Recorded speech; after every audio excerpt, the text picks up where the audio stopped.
இப்ப 10வது கேள்வியை எல்லாரும் பாத்தீங்க என்றால் 10வது கேள்வி கண் சம்பந்தமா வந்திருக்கிற கேள்வி. 10வது லைட்ல கண் சம்பந்தமா வந்திருக்கிற கேள்வி. ரைட். இப்ப இதை பத்தின தியரி எல்லாத்தையும் பார்ப்போம். முதலாவது உங்களுக்கு தெரிஞ்சிக்க வேண்டும், ஒளி என்கிறது ஒரு என்ன மின்காந்த அலையா இருக்க போது. ஒளி என்கிறது ஒரு மின்காந்த அலை. அது வந்து வெற்றிடத்திற்குள்ள பயணிக்கும் என்கிறது எல்லாம் நம்ம போன முதலாவது வீடியோல பார்த்துருந்தோம். ரைட். இப்போ உங்களுக்கு தெரியணும், அதுல முதலாவது தெரிஞ்சிக்க வேண்டியது வேகம், 2வது அலைநீளம், 3வது மீடியம். இந்த வேகம் என்கிறது என்னவா இருக்கும்? வேகம் என்கிறது ஊடகத்துக்கு ஊடகம் மாறும், வெற்றிடத்துல ஒரே பெருமானமாக காணப்படும். ஊடகத்துக்கு ஊடகம் மாறும், வெற்றிடத்துல அதிகமா இருக்க போகுது. ரைட். வேகம்ங்கிறது ஊடகத்துக்கு ஊடகம் மாறும்.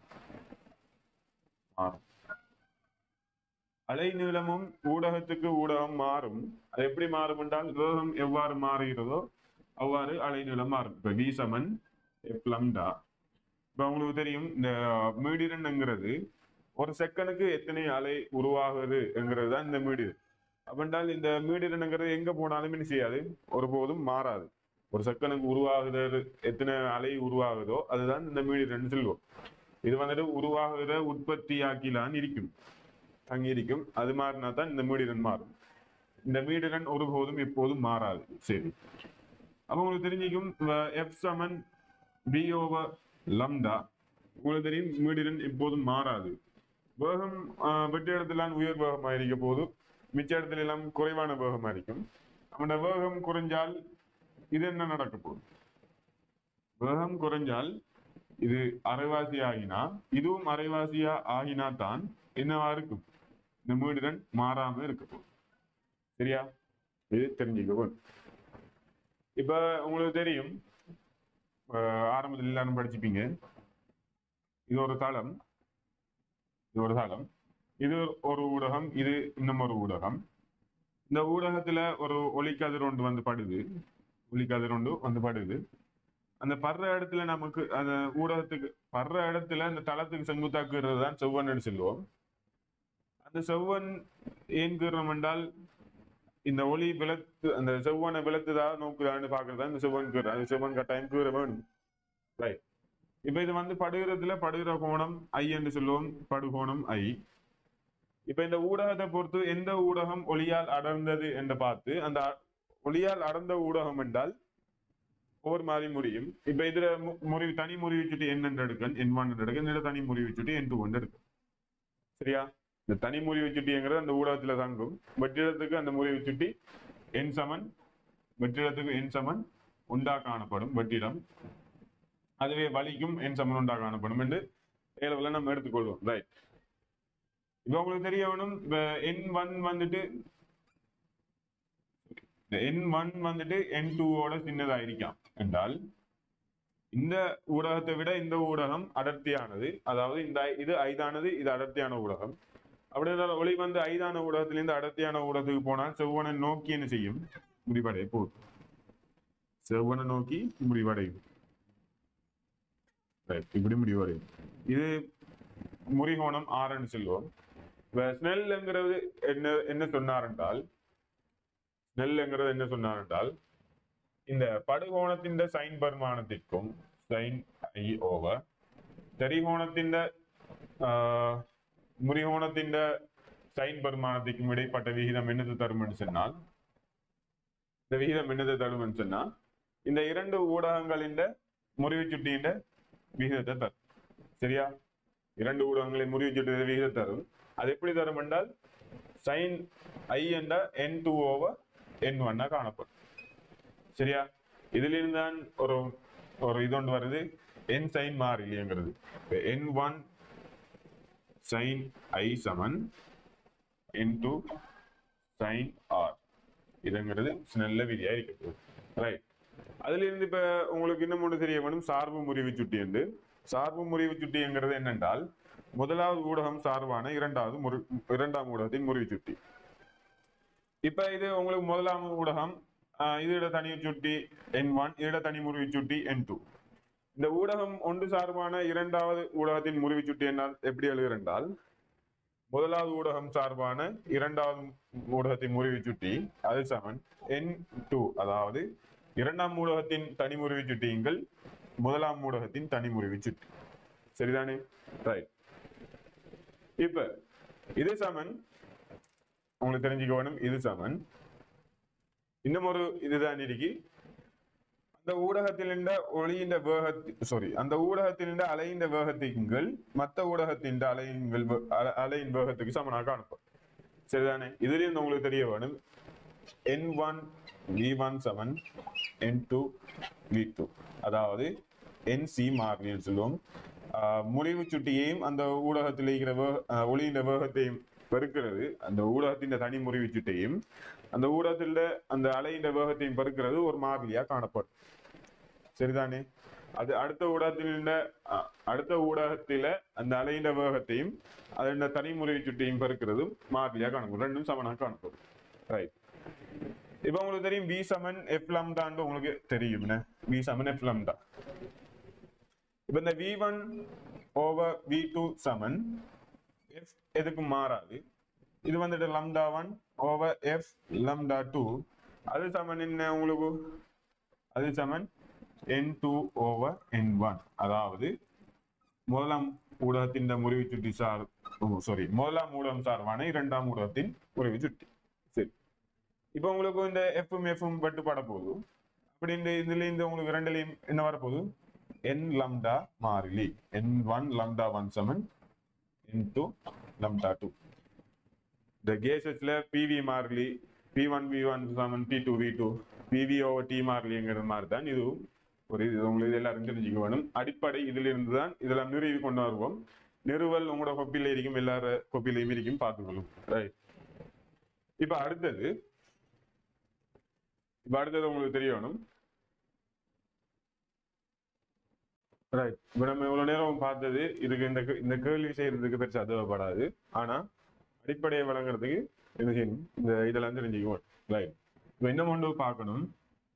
இப்ப ஒரு வட்ட வடிவிலான ஒரு கோலம் இருக்கின்றால், வட்ட வடிவிலான கண்ணாடியிலான கோலம் இருக்கின்றா, அதாவது ஒரு நீர்த்துளி என்ற மாதிரி எடுங்க. இந்த நீர்த்துளிக்கு ஏதாவது ஒரு இடத்துல ஒரு ஒளிக்கதிர் படுது, ஏதாவது ஒரு இடத்துல ஒரு ஒளிக்கதிர் இந்த மாதிரி படுது, இந்த மாதிரி படுது. இது எப்படி முறிவடையும் என்று கேட்டீங்கன்னா, இப்ப இதுல செவ்வன் எப்படி கீறலாம் என்றால், உங்களுக்கு தெரியும் வட்டத்தின் மையத்தில் இருந்து வாரக்கோடு தான் அதுக்கு அந்த பரிதியில் அமைக்கிறதுக்கு செங்குத்தா இருக்கு. இப்ப இது வட்டத்தின மையம் என்றால் இதிலிருந்து பரிதியை இணைக்கிற கோடு தான் இந்த தொடலிக்கான என்னவா இருக்க போகுது? செங்குத்தா இருக்க போகுது. சரியா? ரைட். அப்படி என்றால் உங்களுக்கு செவ்வன் கீற தெரியும், மையத்திலிருந்து ஒரு கோடை இணைக்கிறது தான் ஒரு வட்டத்துக்கு கீற செவ்வன். ரைட்.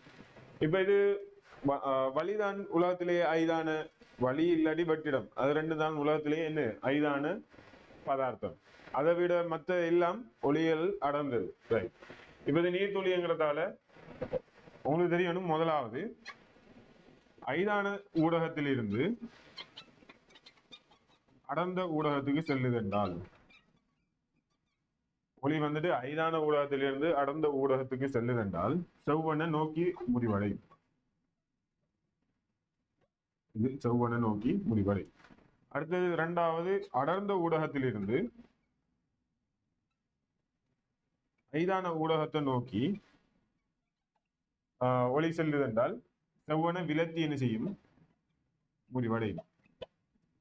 செவ்வனை விலத்தி முடிவடை.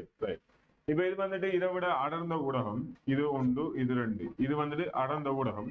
அப்படின்னா செவ்வன் என்ன செய்யணும்? நோக்கணும். அப்ப நோக்குதென்றால் இப்படி போக வேண்டியது எப்படி போகும்? செவ்வனை நோக்கி ஒரு குறித்த கோணத்துல போகும். ரைட். இப்ப இங்க படுறது அதே மாதிரி என்ன செய்ய போதும்?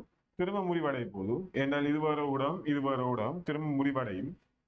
அப்படி முறிவடைகிறது இது இந்த செவ்வனை இப்படி கூறினால் இது இப்படி போக வேண்டியது, இது ஐதானது, இது அடர்ந்தது. அப்படின்னா அடர்ந்ததில் ஐதானது கூட என்ன செய்யும்? செவ்வனை விலத்தி முடிய வேண்டும். இப்படி வளமையா போக வேண்டியது இது செவ்வன். இந்த செவ்வனை இப்படி போக வேண்டியது விலத்தி இந்த மாதிரி முடிவடையும். சரியா? இதை நீங்க வானவியல் பத்தி படிக்கக்குள்ள தெளிவா படிப்பீங்க. ஒரு கோலத்துல ஒளி முறிவு வானவியலை பத்தி படிக்கக்குள்ள தெளிவா படிப்பீங்க. ரைட். இப்ப உங்களுக்கு தெரியும் இதான் படுகோணம் I, இது முறிகோணம் R.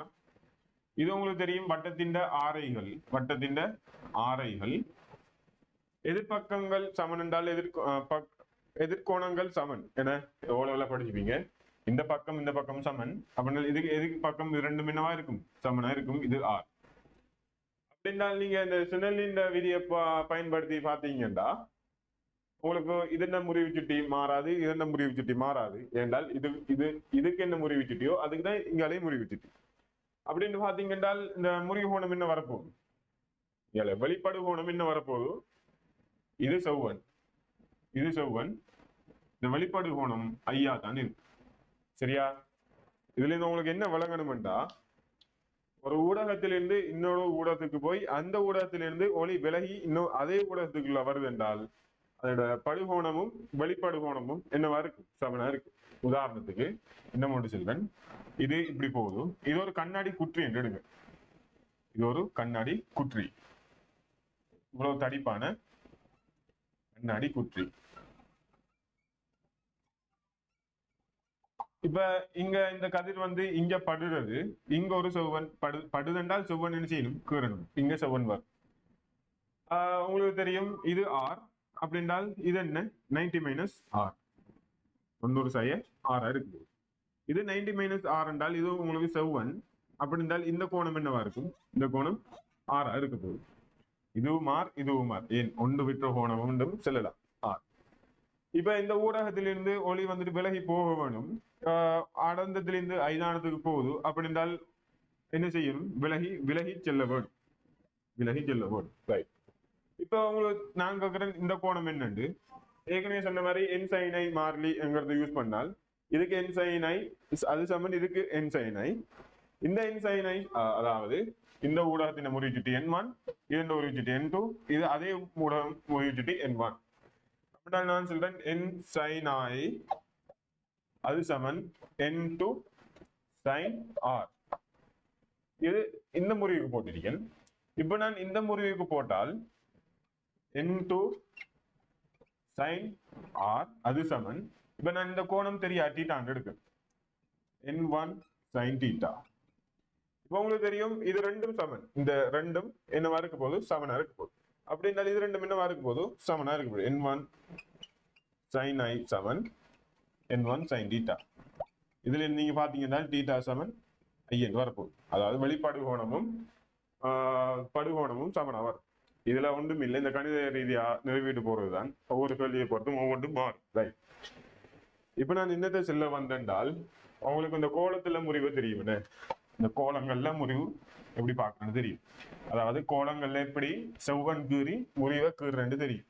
ரைட். இப்ப நாம போறது வில்லைகளை பத்தி படிக்க போறோம். வில்லைகள் எதுக்கு உருவாக்கினா, இந்த ஒளி ஒரு ஸ்பெஷலான முறையில முறிவடைந்து ஒரு ஸ்பெஷலான ஒரு இதை உருவாக்குறதுதான் இந்த வில்லைகள்.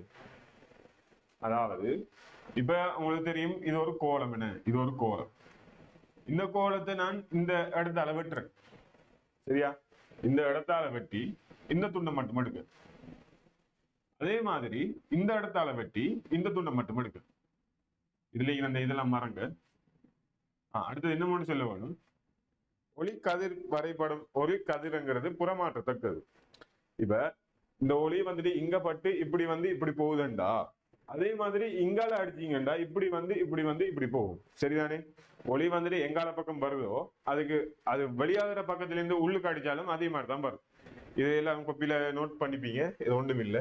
சரி, ரைட். இப்ப நான் இந்த ரெண்டு இதையும் எடுத்து ஒண்டா சேர்க்கிறேன். இப்ப ஒண்டா சேர்த்தால் எப்படி வரப்போகுது, இப்படி வரப்போகுது.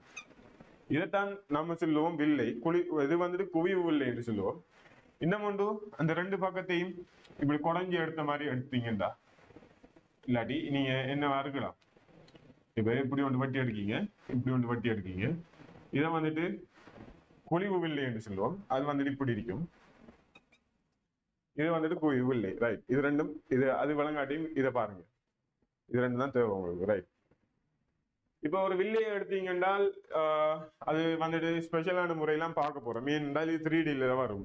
நம்ம நார்மலா ஒளிமுறிவை பத்தி பாக்குற மாதிரி இல்லாம இப்போ ஒரு வில்லையை எடுத்தீங்கன்னா அதுக்கு வந்துட்டு ஒரு ஒளியல் மையம் ஒன்று காணப்படும். இப்ப இந்த வில்லைய நீங்க பக்கவாட்டுல பார்த்தா தான் இப்படி இருக்கும். நேரா பாத்தீங்கன்னா என்ன வரும்? ஒரு வட்டமா இருக்க போகுது. நேரா பாத்தீங்கன்னா ரெண்டு வில்லையும் ஒரு வட்டமா தானே இருக்கு. சரிதானே? ரைட். இதை நம்ம ஒளியல் மையம் என்று சொல்லுவோம். அடுத்தது இந்த ஒளியல் மையத்துக்குள்ளால வில்லைக்கு நேரா போற கோட வந்துட்டு முதன்மை அச்சு என்று சொல்லுவோம். சரிதானே? முதன்மை அச்சு என்று சொல்லுவோம். இந்த வில்லை வந்துட்டு இப்ப வில்லைக்கு ஒரு சமாந்தரமா ஒரு கதிர் வருது. வில்லைக்கு சமாந்தரமாக 2 கதிர் வந்து குவிவு வில்லை என்றால் என்னண்டா இதுல விளங்கப்படுத்துறேன். இப்ப சமாந்தரமா வார கதிர் இப்ப என்ன நடக்கும்? இந்த வில்லையில பட்டிரி இப்ப என்ன நடக்கும்? இந்த படுற இடத்துல என்ன செய்யும்? முறிய வேணும். அப்படி படுற இடத்துல முறியிரண்டால் நீங்க என்ன செய்யணும்? முதலாவது செவ்வன் கீறுவன். இப்ப இதோட செவ்வன் எப்படி வரப்போகுது? இப்ப இது ஒரு பெரிய வட்டம். அதாவது இந்த பெரிய வட்டத்தின் ஒரு பாதியான ஒரு காவாசியன் ஜகுரிக்கு இந்த பெரிய வட்டத்தின் மையத்தை எடுத்து இந்த பெரிய வட்டத்தின் மையம் இங்க ஏதாவது ஒரு இடத்துல இருக்க போகுது. இந்த மையத்தில் இருந்து என்ன செய்யணும்? செவ்வன் கீறவன். அப்படி செவ்வன் கீறினால் எப்படி வரும்? இப்படி வரும். ரைட். செவ்வன் கீறவன் இதான் அந்த தளத்துக்கான செவ்வன். இப்ப உங்களுக்கு தெரியும் இது கண்ணாடி, இது வழி, இது வழி, இது கண்ணாடி. ஐதானத்திலிருந்து அடர்ந்ததுக்கு போகுது. அப்படி இருந்தால் செவ்வன் என்ன செய்யணும்? நோக்கி முறிவடைய வேணும். நோக்கினால் செவ்வனு பக்கத்தாலே வரும். இதுவும் செவ்வனு பக்கத்தால் இந்த மாதிரி வரப்போகுது. ரைட். இப்ப அடுத்தது இந்த மேற்பரப்புல படுது. இந்த மேற்பரப்புக்கு அதே மாதிரி அதோட மையம் இங்கால இருக்க போகுது. இங்கால இருந்து இதுக்கு செவ்வன் கீறினால் இப்படி வரும். இதுக்கு செவ்வன் கீறினால் இப்படி வரப்போகுது. இப்படி வரும். நீங்க எல்லாரும் கோப்பில் எழுதிருப்பீங்க. இது கீறினது விலங்கலாட்டி திரும்ப திரும்ப பாருங்க. இப்படி வரும். இது இப்ப அடர்ந்தத்திலிருந்து ஐதான ஊடகத்துக்கு போகுது. அடர்ந்தத்திலிருந்து ஐதானத்துக்கு போகுது. அப்படினால் செவ்வனை என்ன செய்ய வேணும்? செவ்வனை என்ன செய்ய வேணும்? அடர்ந்த ஊடகத்திலிருந்து ஐதான ஊடகத்துக்கு போனால் செவ்வனை விலத்தி முறிய வேணும். அப்படின்னு பாத்தீங்க என்றால் இது எப்படி முறிய போகுது? இது செவ்வன், நினைக்கிறது செவ்வன், இது போக வேண்டிய பாதை. அப்படின்னா செவ்வனை விலத்தி என்றால் இப்படி முறிய போகுது. இதுவும் இப்படி முறிய போகுது. சரியா? இது இந்த முறிய இடத்துல ரெண்டும் சந்திக்குது தானே. இப்ப ஒரு சமாந்தர கற்றைகள் முதன்மை அச்சுக்கு சமாந்தரமா வருது என்று தெரிஞ்சிங்கன்றால் முதன்மை அச்சுக்கு சமாந்தரமா வர 2 கதிர்கள் முறிவடைந்து ஒரு புள்ளியில சந்திக்கும். அந்த புள்ளி தான் குவிய புள்ளி, குவியம் என்று சொல்லுவோம். குவிய புள்ளி புள்ளி F என்று சொல்லுவோம். சரியா? இந்த குவிய புள்ளி எப்படி வந்தேன்னு உங்களுக்கு தெரிய வேணும். ரைட். இப்ப அதே மாதிரி இந்த வில்லைக்கும் நீங்க சமாந்தரமா 2 கதிர்களை அனுப்பினீங்கன்னா இது முதன்மை அச்சு, இது முதன்மை அச்சு. இந்த முதன்மை அச்சுக்கு சமாந்தரமா 2 கதிர்களை அனுப்பினீங்கன்னா அது எப்படி பிரியும் என்றால் நீங்க புறவு கீறி பாருங்க. இந்த வட்டத்தின் மையம் இங்க இருக்கும். இதுல இந்த செவ்வன் இப்படி கீறினால் அதை இது செய்யணும். இப்படி போய் இப்படி விரிவடையும். இப்படி போய் இப்படி விரிவடையும். இதை நீங்க கீறி பாருங்க. இது உங்களுக்கு விடுறேன். என்னால் எல்லாரும் காப்பிலையும் பெஸ்ட் படிக்கிறது இதுதான். சரிதானே? ரைட். இப்ப இது இங்க எப்படி கீறணும் அதே மாதிரி இப்படி கீறினீங்கண்டா ஐதானத்திலிருந்து அடர்ந்து போகல செவ்வனை நோக்கும். அடர்ந்தத்திலிருந்து ஐதானத்துக்கு வரக்குள்ள செவ்வனை விளத்தும். அப்படி கீறினீங்கன்னால் இப்படிதான் கதிர் வரம் வரப்போகுது. ரைட். இப்ப இப்படி கீறினால் இது ஒரு இடத்தையும் சந்திக்கல. அப்படி என்றால் இதை வந்துட்டு நம்ம நீட்டுறோம். இதை நீட்டி இதையும் நீட்டுறோம். அப்படின்னா சந்திக்குது. அப்படி சந்திச்சால் இந்த இடத்துல சந்திக்குது. இதை வந்துட்டு நாம என்ன சொல்லுவோம்? குவிய புள்ளி F என்று சொல்லுவோம். ரைட். அடுத்தது இன்னும் ஒன்று தெரியணும். கதிர் வரைபடம் வில்லைகள்ல வரையக்குள்ள கதிர்கள் தொடர்ச்சியான இந்த கதிர்கள் போய் ஒரு இடத்துல முட்டுதென்றால் அங்க வாரது மெய்பிம்பம். அதே இது இப்படி போய் இது கதிர்கள் விளத்தியோ நோக்கியோ ஒரு இடத்தையும் சந்திக்கலண்டா சந்திக்காம அந்த புள்ளிக்கோடால சந்திச்சு நம்ம ஒரு பிம்பம் எடுக்கும் என்றால் அங்க வாரது மாய பிம்பமா காணப்படும். சரிதானே? நீங்க கதிர் வரைபடம் எல்லாம் வரைஞ்சிப்பீங்க. நான் வில்லை என்ற அடிப்படையை சொல்லியிருக்கேன். இப்ப நாம அந்த வில்லை சூத்திரம் அந்த இதுகளுக்கு வருவோம். சரிதானே? இப்ப நமக்கு 2 வில்லைகள் இருக்கு. குழிவு வில்லை உண்டு, குவிவு வில்லை உண்டு. அந்த ரெண்டு வில்லைகளுக்கும் அடிப்படையான சில கதிர் வரைபடங்கள் இருக்கு. அந்த கதிர் அதாவது மெதட்ஸ் இருக்கு. அந்த மெதட் தெரிஞ்சாதான் அது உண்மைதான், அது ஒரு வெளிப்படை உண்மை. அந்த வெளிப்படை உண்மை நமக்கு தெரிஞ்சாதான் என்ன செய்யலாம், மிக எல்லாத்துக்கும் கதிர் வரைபடம் ஏழுமா இருக்கு. ரைட். இப்ப நம்ம முதலாவது குவிவு வில்லை பத்தி பார்ப்போம். குவிவு வில்லை இப்ப உங்களுக்கு தெரியும், இது முதன்மை அச்சு. இந்த இடத்துல நாம் ஒரு குவிவு வில்லையை வச்சிருக்கேன். சரியா, இந்த இடத்துல ஒரு குவிவு வில்லையை வச்சிருக்கேன். இந்த வில்லையின் ஒளியல் மையம் இது. அதண்ட என்னது குவியம் இது. குவியத்தின் 2 மடங்கு 2f. அதே குவியம் இங்கால வரும் f 2s. இது எல்லாத்துக்கும் இதெல்லாம் சரியான அளவிடை கீறினாதான் இந்த படங்கள் சரியா வரும். சரிதானே? ரைட். முதலாவது, இந்த ஒளியல் மையத்துக்குள்ளால போற கதிர் முறிவடையாமல் அதே மாதிரி செல்லும். சரியா, முதலாவது ஒளியல் மையத்துக்குள்ளால போற கதிர் முறிவடையாமல் அதே மாதிரி செல்லும். அடுத்தது இரண்டாவது, அந்த முதன்மை புள்ளி அச்சுக்கு சமாந்தரமா வார கதிர், முதன்மை அச்சுக்கு சமாந்தரமா வார கதிர் எப்பவும் அங்கால பக்கம் இப்ப முடிவடைஞ்சு என்ன செய்யும், எப்பவும் குவிய புள்ளிகளாலே போகும். சரிதானே? முதன்மை அச்சுக்கு சமாந்தரமா வார கதிர் இது ஒரு குவிவு வில்லை. குவிவு வில்லை என்றால் குவிக்கும், ஒடுக்கும், ஒடுக்கி இந்த குவிய புள்ளிகளால செல்லும். சரியா? ரைட். இப்ப அடுத்தது, இப்ப முதலச்சுக்கு சமாந்தரமாக இதை நோட் பண்றார்கள், நோட் பண்ணிக்கொள்ளுங்க. இதெல்லாம் தனிப்படத்துல இருக்கிறங்க. நான் ஒரு படத்துல இருக்கிறேன், எல்லாம் தனிப்படத்துல கீறணும். அடுத்தது நோட்ஸ் எழுதுறதை பத்தி சொல்லணும்.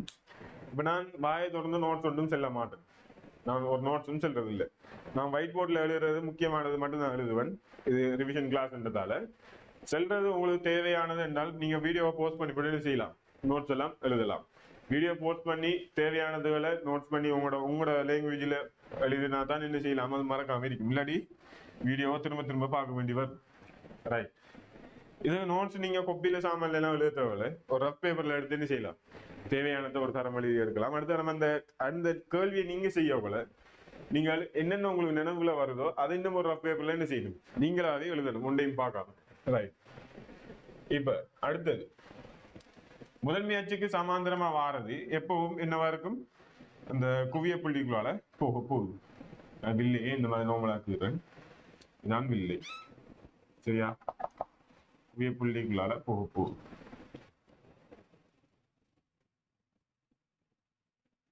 இதுக்கு சமாதானம் இது, இதுக்கு சமாதானம் இது. ரைட்.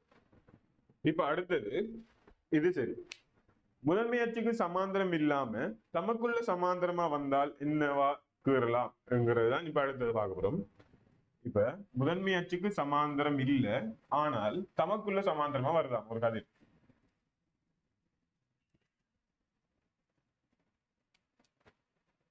முதன்மை அச்சு இது, முதன்மை அச்சு இது வில்லை. முதன்மை அச்சுக்கு சமாந்தரம் இல்லை, ஆனா தமக்குள்ள சமாந்தரம் என்றால் இந்த மாதிரி வருது. இந்த மாதிரி வருது. இந்த மாதிரி வந்தால் எப்படி முறிவடையும் என்று கேட்டீங்கன்னா உங்களுக்கு தெரிய வேணும், இது F, இது 2F. இதெல்லாம் அவங்க தருவாங்க, F எல்லாம் தருவாங்க. அப்படி இல்லைன்னா அவங்க பெருமானம் தருவாங்க, இல்லாட்டி அவங்களே படம் தருவாங்க, இதுல எப்படி கீறி காட்டுங்கன்னு சொல்லுவாங்க. உங்களுக்கு இதுல தெரிஞ்சது எதுவும் இல்லை. இப்ப என்ன செய்யலாம், ஒன்றும் செய்யலாம். இதை வச்சு ஒண்ணுமே செய்யலாம். இப்ப உங்களுக்கு இதுக்குள்ள சமாந்தரமா வார கதிர் 3 சந்திரிக்கான். ஆனா உங்களுக்கு தெரியும் ஒரு வில்லைக்குள்ள பல கோடிக்கணக்கான கதிர்கள் செல்லும். அப்படின்னு பாத்தீங்கன்னா இந்த இதான் லிமிட் என்றாலும் இதுக்குள்ள தெரிஞ்ச ஏதாவது ஒன்று நமக்கு இருக்கலாம்னு பாத்தீங்கன்னா இந்த ஒளியல் மையத்துக்குள்ளால போறது வந்து முறிவடையாம தான் போகுது. அப்படின்றால் இதுக்கு சமாந்தரமாக நம்ம ஒளியல் மையத்துக்குள்ளால ஒரு கதிரை கீறுவோம். சரியா? ஒரு கதிரை கீறுவோம், கிரியாச்சு. இது அப்படியே முறிவடையாம எங்கால போகுது, மிச்சம் எல்லாம் எங்கால போகுதுன்னு நமக்கு தெரியாது. ரைட். இப்படி போறது இங்கால போற கதிர் இந்த குவிய தளம் என்று நம்ம இதை சொல்லுவோம். என்னென்றால் இந்த குவிய புள்ளி இருக்கிற தளம் வந்துட்டு நம்ம குவிய தளம் என்று சொல்லுவோம். இதான் குவிய தளம். நமக்கு இந்த டேர்ம் வேர்ட்ஸ் எல்லாமே இந்த கட்டாயம் முக்கியம் தெரிஞ்சுக்க வேணும். ஏனென்றால் எஸ்ஏலையோ ஸ்ட்ரக்சர்லையோ அவங்க டேர்ம் வேர்ட்ஸ் வச்சுதான் கேள்விகள் சொல்லுவாங்க. நமக்கு தெரியாம விட்டால் கஷ்டம். ரைட். இந்த குவிய தளத்தை இது முற்ற புள்ளியில மிச்ச எல்லா கதிர்களும் குவியும். சரிதானே? குவிய தளத்தை முற்ற புள்ளியில இந்த எல்லா கதிர்களும் குவிய போகுது. சரியா? இப்படி குவியும். ரைட், இவ்வளவுதான். இதான் இதெல்லாம் நடக்கக்கூடியது. இதெல்லாம் அளவீடுக்கு இருந்தீங்க என்றால் அழகான படங்களா வரும். சரிதானே? ரைட். இதே மாதிரி நீங்க இதுக்கு செஞ்சு கொள்ளலாம். இதே மாதிரி நீங்கள் அழிச்சு போடுவார். இதே மாதிரி நீங்க குழிவு வில்லைக்கு செஞ்சீங்கன்னா அதுல வரப்போறது எல்லாம் மாய பிம்பமா இருக்க போகுது. குழிவு வில்லை அதுல வரப்போறது எல்லாம் என்னவா இருக்கும்? மாய பிம்பமா இருக்கும். இது முதன்மையாச்சு, இது வில்லை எடுக்கிறேன். இப்ப இது எஃப், இது எஃப், இது 2F. ஒரு ஒளி கதிர் வரைபடம் கீறணும் என்றால் இது அம்படும் கீறுனா தான் சரி. இது அம்படும் தெரிஞ்சிருந்தால் ஒளி கதிர் வரைபடம் கீறலாம். ரைட். இப்ப இதுக்கு சமாந்தரமான கட்டுரைகள் வருது. ஏற்கனவே படிச்ச மாதிரி சமாந்தரமான கட்டுரைகள் வருது என்றால் இந்த இது விரிக்கும். குழிவு வில்லை வந்துட்டு விரிக்கும். அதாவது விரிவில்லை என்று சொல்லுவோம். கன்கேவ் கன்வெக்ஸ் லென்ஸ். இப்ப குவிவு வில்லை வந்துட்டு குவிக்கும். அதே மாதிரி குழிவு வில்லை வந்துட்டு கதிர்களை விரிக்கும். சமாந்தரமா கதிர்கள் வருது என்றால் அது அந்த எஃப்ல இருந்து போற மாதிரி என்ன செய்யும்? கதிர்களை விரிக்கும். இது டோட்டல் லைன்ஸ். எஃப்ல இருந்து வார மாதிரி இந்த கதிர்களை விரிக்கும். சரி. இப்ப இங்க வாரது என்ன? மாயபிம்பம். அதுவும் தெரிஞ்சுக்க வேணும். இங்க வாரது மாயபிம்பம். இப்ப அடுத்தது ஏற்கனவே பார்த்த மாதிரி இந்த தமக்குள்ள சமாந்தரமாக முதன்மை அச்சுக்கு சமாந்தரம் இல்லாமலும் வார கதிர்கள் எப்படி கூறண்டால் தமக்குள்ள சமாந்தரம் முதன்மை அச்சுக்கு சமாந்தரம் இல்லாத கதிர்கள் எப்படி கூறண்டால் ஏற்கனவே நம்ம பார்த்த மாதிரி ஒளியல் மையத்துக்குள்ளால போற கதிரோட நம்ம தமக்குள்ள சமாந்தரமா கீற வேணும். அது வழியில இது இல்லாம தான் போகும். அடுத்தது முறிவில்லாம தான் போகும். அடுத்தது இப்ப இந்த கதிர் வந்துட்டு இங்கால இந்த ஒளியல் தளத்துல என்ன செய்யாது? குவியாது.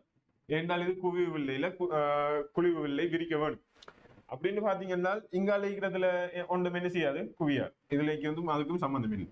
அப்படின்னு ஆனா பாத்தீங்கன்னா இப்ப இங்கால இருக்கிற குவிய தளத்தை தான் நீங்க எடுக்க வேணும். இந்த குவிய தளத்தை நீங்க எடுக்க வேணும். இந்த குவிய தளத்துல இன்னும் படுற இந்த புள்ளியில இருந்து எல்லா கதிர்களும் விரிவடைஞ்சு செல்ற மாதிரி தான் செல்ல போகுது. அதாவது இப்ப இந்த புள்ளியில இருந்து இந்த கதிர் இப்படி விரிவடையும். இந்த புள்ளியில இருந்து இந்த கதிர் இப்படி விரிவடையும். இதுல இருந்து இது இப்படி விரிவடையும். சரிதானே? இது பாக்குறதுக்கு விளங்கால இருந்தாலும் நீங்க ஒவ்வொருத்தரும் கீறி பார்த்தீங்கன்னா என்ன செய்ய போகுது? விளங்க போகுது. சரிதானே? இது வழங்கினா சரி. அடுத்தது உங்களுக்கு இன்னும் ஒன்று சொல்ல வேணும். இப்ப நீங்க ஒரு வில்லைக்கு நீங்கள் இது கீறணும் என்றால், ஒரு பிம்பம் கீறணும் என்றா நம்ம இந்த ஊசி பொருள் தான் எடுப்போம். இந்த ஊசி தான் நம்ம யூஸ் பண்றது பிசிக்ஸ்ல. ரைட். இப்ப இதுக்கு நீங்க பிம்பம் கீற வேணும் என்றால் உங்களுக்கு ஒரு பிம்பம் கீறது குறைஞ்சது என்ன வேணும்? குறைஞ்சது 2 கதிர்கள் தேவை. ஒரு பிம்பம் கீறதுக்கு இது தலையிலிருந்து வார கதிர், இது தலையிலிருந்து வார கதிர், இது வாலிலிருந்து வார கதிர் ரெண்டிங்கண்டா இதுக்கு நீங்க எப்படி பிம்பம் கீறலாம்? இது தலையிலிருந்து வர்றது இவரது தலை வரும். அப்படியே வால் இருந்து வர்றது இவரது வால் இருக்கும். அப்படின்னா நடுவில் இருக்கிறது தான் 2 பிம்பமா இருக்கும். 2 நீங்க கீறலாம். அப்ப உங்களுக்கு குவிவு வில்லை இதுல விரிவடைஞ்சு முறிவடைஞ்சு வாரதுகளுக்கு உங்களுக்கு குறைஞ்சது என்ன? 2 கதிர்கள் வேணும். 2 தெரிஞ்ச கதிர்கள் வேணும். ரைட். இப்ப அத பார்ப்போம். இப்ப நம்ம குழிவு வில்லை கதிர்கள் எவ்வாறு முறிவடைகிறத பார்த்தோம். இப்ப நம்ம இந்த வில்லைகள்ல எப்படி பிம்பங்கள் உருவாகுதுங்கிறத பார்க்க போறோம். சரிதானே? ரைட். உங்களுக்கு தெரியும் பிம்பம் உருவாகிறதுக்கு குறைஞ்சது 2 கதிர்கள்ல பாதை தெரிஞ்சுக்க வேணும். இந்த 2 கதிர்கள் சேர்ற இடத்துல ஒரு பிம்பம் உருவாகும். ரைட். இப்ப பாத்தீங்கன்னா ஒரு உடல்ல இருந்து எவ்வளவு கதிர்கள் வெளியாகும் என்றால் சொல்ல தெரியாது. பல மில்லியன் கணக்கான கதிர்கள் என்ன செய்யும்? ஒரு புள்ளியில இருந்து வெளியாகும். அந்த புள்ளியில உங்களுக்கு தெரிஞ்சிக்க வேண்டியது 2 கதிர்கள். ஒரு புள்ளியில இருந்து 2 கதிர்கள் பாதை முறிவடைந்த பாதையை தெரிந்தால் நீங்க என்ன செய்யலாம்? பிம்பம் கீறையில். ரைட். இப்ப நான் குவிவு வில்லையில எப்படி பிம்பங்கள் உருவாகுது என்கிறத சொல்ல போறேன். அதுலயும் ஒன்றை மட்டும்தான் சொல்லுவேன். ஏனென்றா இந்த கேள்விக்கும் இந்த இதுக்கும் சம்மந்தம் இல்லை. இது மாதிரி கேள்வி வரக்குள்ள என்ன செய்வோம்? இதை ஃபுல்லா எப்படி பிம்பங்கள் உருவாகுது, என்னென்ன பிம்பங்கள் உருவாகுதுன்னு ஃபுல்லா பார்க்க போறோம். இப்ப நான் உங்களுக்கு இதை உங்களுக்கு விட போறேன். இதை நான் ஒன்றை மட்டும் செஞ்சு காட்டிட்டு மிச்ச எல்லாத்தையும் உங்களுக்கே விட போறேன். நீங்க என்ன செய்யும், திரும்ப உங்களோட எழுதுற நோட்ஸ்ல அதான் மட்டும் திரும்ப செஞ்சு பார்க்க வேணும், திரும்ப கீறி பார்க்க வேணும். ரைட். இப்ப உங்களுக்கு நாம முதல் பார்த்தோம் என்ன, இப்ப உங்களுக்கு இதுல கதிர்கள் எங்கால போகுது எங்கால வருது எப்படி முறியுது ஒன்றும் தெரியானே. இப்ப உங்களுக்கு என்ன தெரியுமெண்டா ஒன்று தெரிஞ்ச ஒன்று, முதலட்சிக்கு சமாந்தரமா போற கதிர் குவியத்துக்குள்ளால செல்லும், முறிவடைந்து குவியத்துக்குள்ளால செல்லும். அடுத்து இரண்டாவது, ஒளியல் மையத்துக்குள்ளால செல்ற கதிர் என்ன, முறிவடையாமல் நேர செல்லும். ரைட். இது ரெண்டும் உங்களுக்கு தெரியும். இப்ப உங்களுக்கு இங்க இந்த ஊசியில இருந்து இந்த பொருளில இருந்து எத்தனை பிம்பங்கள் எத்தனை கதிர்கள் போக போகுது என்றால் முடிவெளி இல்ல, ஒரு என்ன பல மில்லியன் கணக்கான கதிர்கள் செல்ல போகுது. இதுல இருந்து உங்களுக்கு தெரிஞ்ச கதிர்கள் உங்களுக்கு அடியில இருந்து ஒரு கதிர் போகலாம், அதை நீங்க எடுக்கலாம். அந்த அடியிலிருந்து போற கதிர் எப்படியோ என்ன செய்ய போதும், முடியாம போகுது.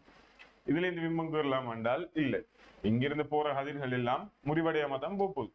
இந்த ஒளியல் மையத்துக்குள்ளால போறதுல முறிவடையாம போகுது. இதுல இருந்து பிம்பம் கீறலாமாண்டா இல்ல, கீற இல்லை. அப்ப நீங்க பாத்தீங்கன்னா இங்க இருந்தெல்லாம் பிம்பம் கதிர்கள் போகும், இங்கிருந்து கதிர்கள் போகும். இப்ப இங்க இருக்கிற ஒரு புள்ளியை எடுத்து நீங்க கதிர்கள் கீற போனா அது சரியா உங்களுக்கு அக்யூரேட் அடிக்காதுன்னு. இப்ப இங்கிருந்து சமாந்தரமான ஒரு கதிர்களை போற கதிர் ஒன்று எடுப்போம், இது வந்துட்டு குவியத்துக்குள்ளால போகும் இப்படி. அடுத்தது இங்கிருந்து இன்னொரு கதிர் போகுதாம், இந்த ஒளியல் மையத்துக்குள்ளால போற கதிர் ஒன்று எடுக்கும், இப்படி போகுது. சரியா? குவியத்துக்குள்ளாலையும் ஒளியல் மையத்துக்குள்ளாலையும் போற கதிர் ஒன்று எடுக்கும். இப்ப உங்களுக்கு தெரிய வேணும், இது அரைவாசிக்குரிய இடம் தான் இது. சரிதானே?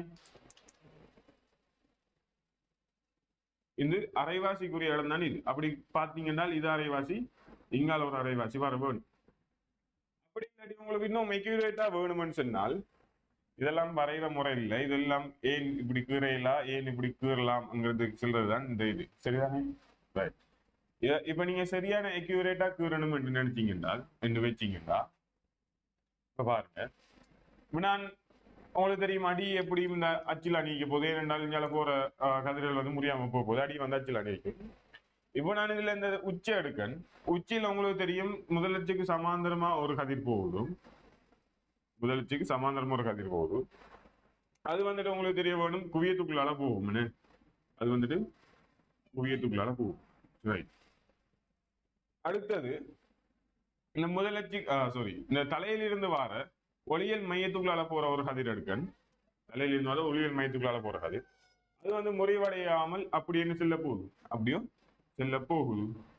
அப்படி பார்த்தீங்க என்றால் உங்களுக்கு பிம்பம் எங்க வரப்போகுதா, பிம்பம் இവിടുത്തെ வரும். இதை நீங்க அளவிடைக்கு கீறினால் சரியா வரும் இல்லாம், நான் ஒயிட் போர்ட்ல கீறத்தால நிலவெல்லாம் சரியா வராது. இப்ப உங்களுக்கு தெரிஞ்சிக்க வேணும், இந்த பிம்பத்தின் இயல்புகளை எழுத தெரிஞ்சுக்க வேணும். முதலாவது பிம்பம் எங்க வருதுன்னு எழுதணும்.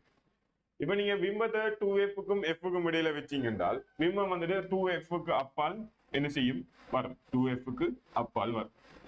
ரெண்டாவது பிம்பத்தின் அளவு என்ன மாதிரி இருக்கு என்று எழுத வேணும். இங்க பாத்தீங்கன்னா பிம்பம் இந்த அளவு இருக்கு, இங்க அது கிட்டத்தட்ட 2 மடங்கு இருக்கிறீங்க. அப்படி என்றால் இங்க பிம்பம் என்ன, உருப்பெருத்த பிம்பமா இருக்கு, உருப்பெருத்த பிம்பம். அடுத்தது நீங்க தலைகீழா நிமிர்ந்தது ஆண்டு எழுத வேணும். எங்க தலைகீழானது, உருப்பெருத்த தலைகீழான பிம்பம், மூணாவது என்ன எழுத வேணும் என்றால் இது மாய பிம்பமா மெய் பிம்பமா எழுத வேணும். உங்கள்கிட்ட நான் சொல்லிக்கேன், இந்த புள்ளிக்கோட்டுல இணைச்சால் கதிர்களை புள்ளிக்கோட்டால இணைச்சு வார பிம்பங்கள் மட்டும்தானே என்ன மாய பிம்பம். அப்படி பாத்தீங்கன்னா இங்க கதிர்கள் நேரா தான் போகுது, அப்படின்னால் இது என்ன பிம்பம், மெய் பிம்பம்.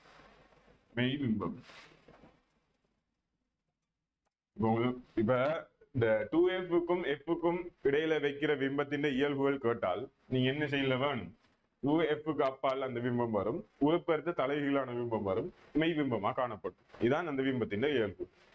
இப்ப உங்களுக்கு என்ன உங்களுக்கு நான் நீங்க செய்ய வேண்டியது என்னன்னா, இந்த பொருள் வந்துட்டு Fக்குள்ள இருந்தால் எப்படி பிம்பம் வரும், Fல இருந்தால் எப்படி பிம்பம் வரும், இந்த 2Fல இருந்தால் எப்படி பிம்பம் வரும், அதான் நாம் இப்ப எழுதிக்கும். அடுத்தது 2Fல இருந்தால் எப்படி பிம்பம் வரும், அடுத்தது 2Fக்கு அப்பால் இருந்தால் எப்படி வரும் என்று நீங்க கீற வேணும்.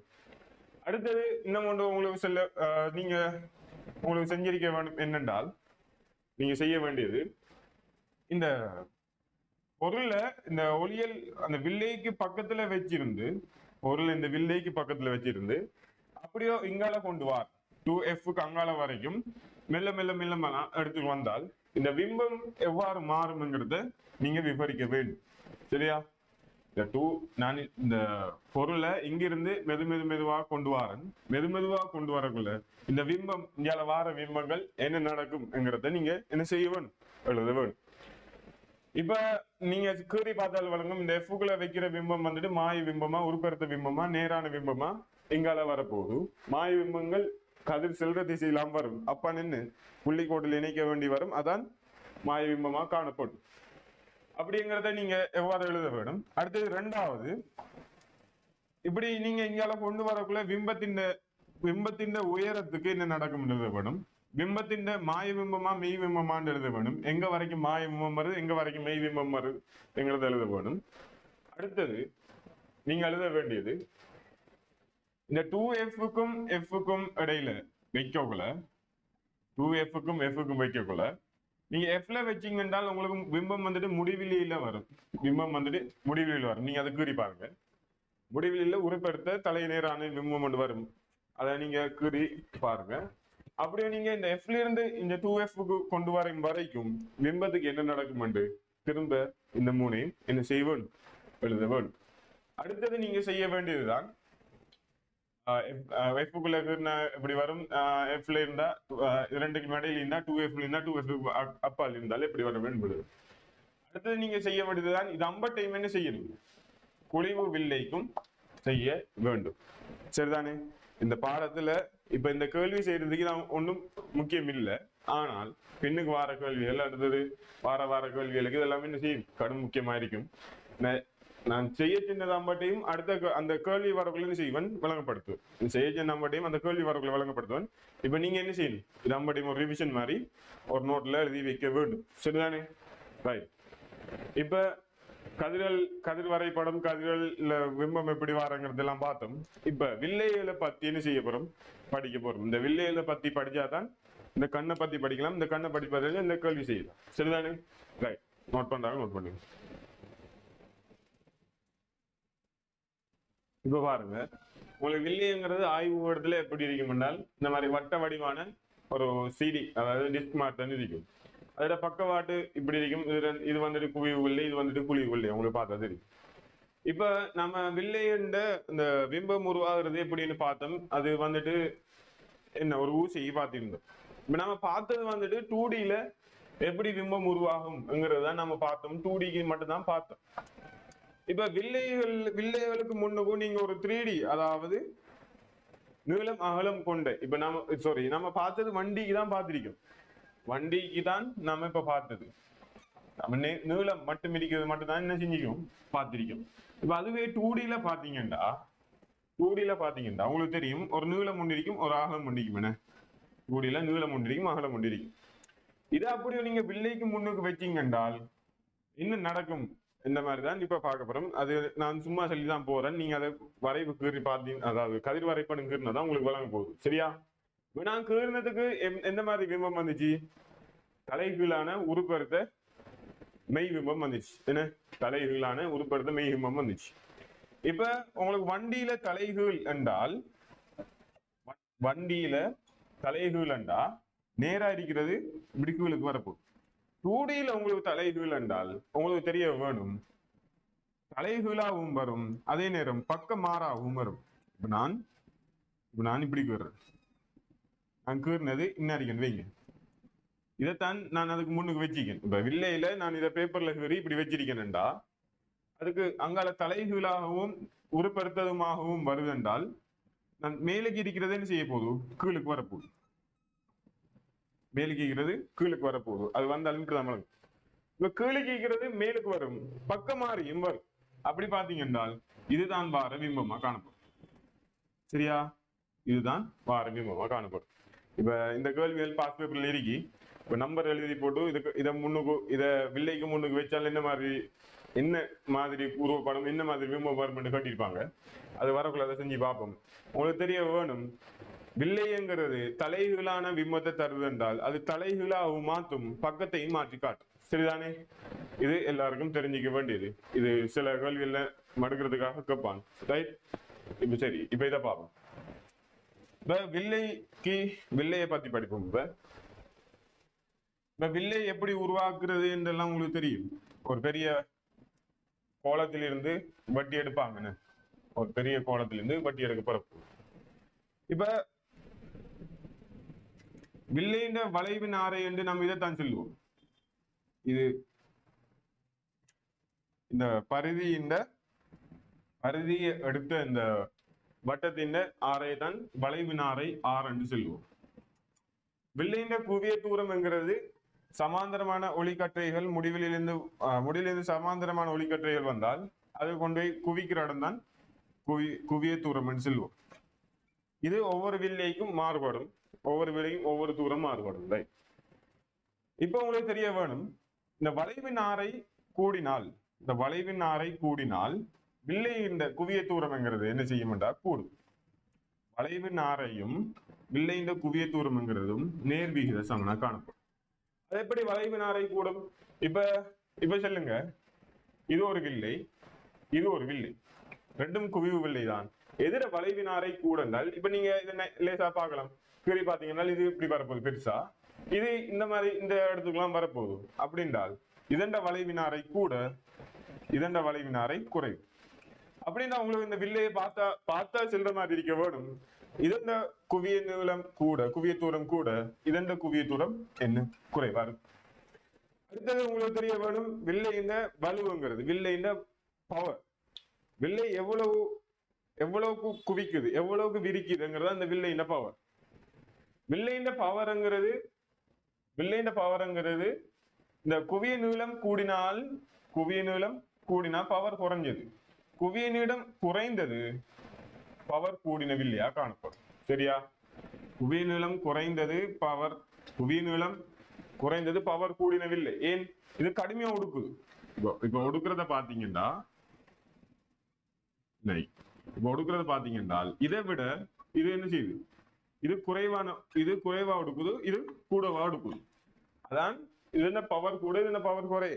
இதுக்கு ஒரு சமன்பாடு இருக்கு, பவர் சமன் P சமன் 1/f. இதன் அலகு வந்துட்டு மீட்டர் -1 இருக்கு. சரியா? இதை வந்துட்டு டயத்தோரங்கிற அலகுல அளப்போம். இந்த பவரை பத்தி தான் கீழுக்கு ஃபுல்லா வரப்போகுது. நோட் பண்றாங்க, நோட் பண்ணிக்கொள்ளுவோம்.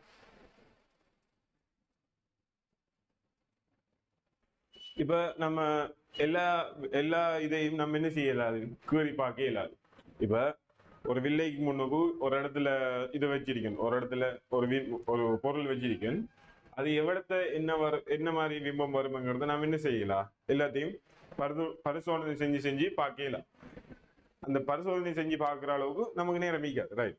இப்ப இதுக்குத்தான் ஒரு பொருளை வச்சு அந்த பிம்பம் எங்க வருது, அதோட பிம்பம் என்ன மாதிரி இருக்குங்கிறத பார்க்கறது தான் லென்ஸின் விதி என்று ஒரு இது ஒன்று இருக்கு.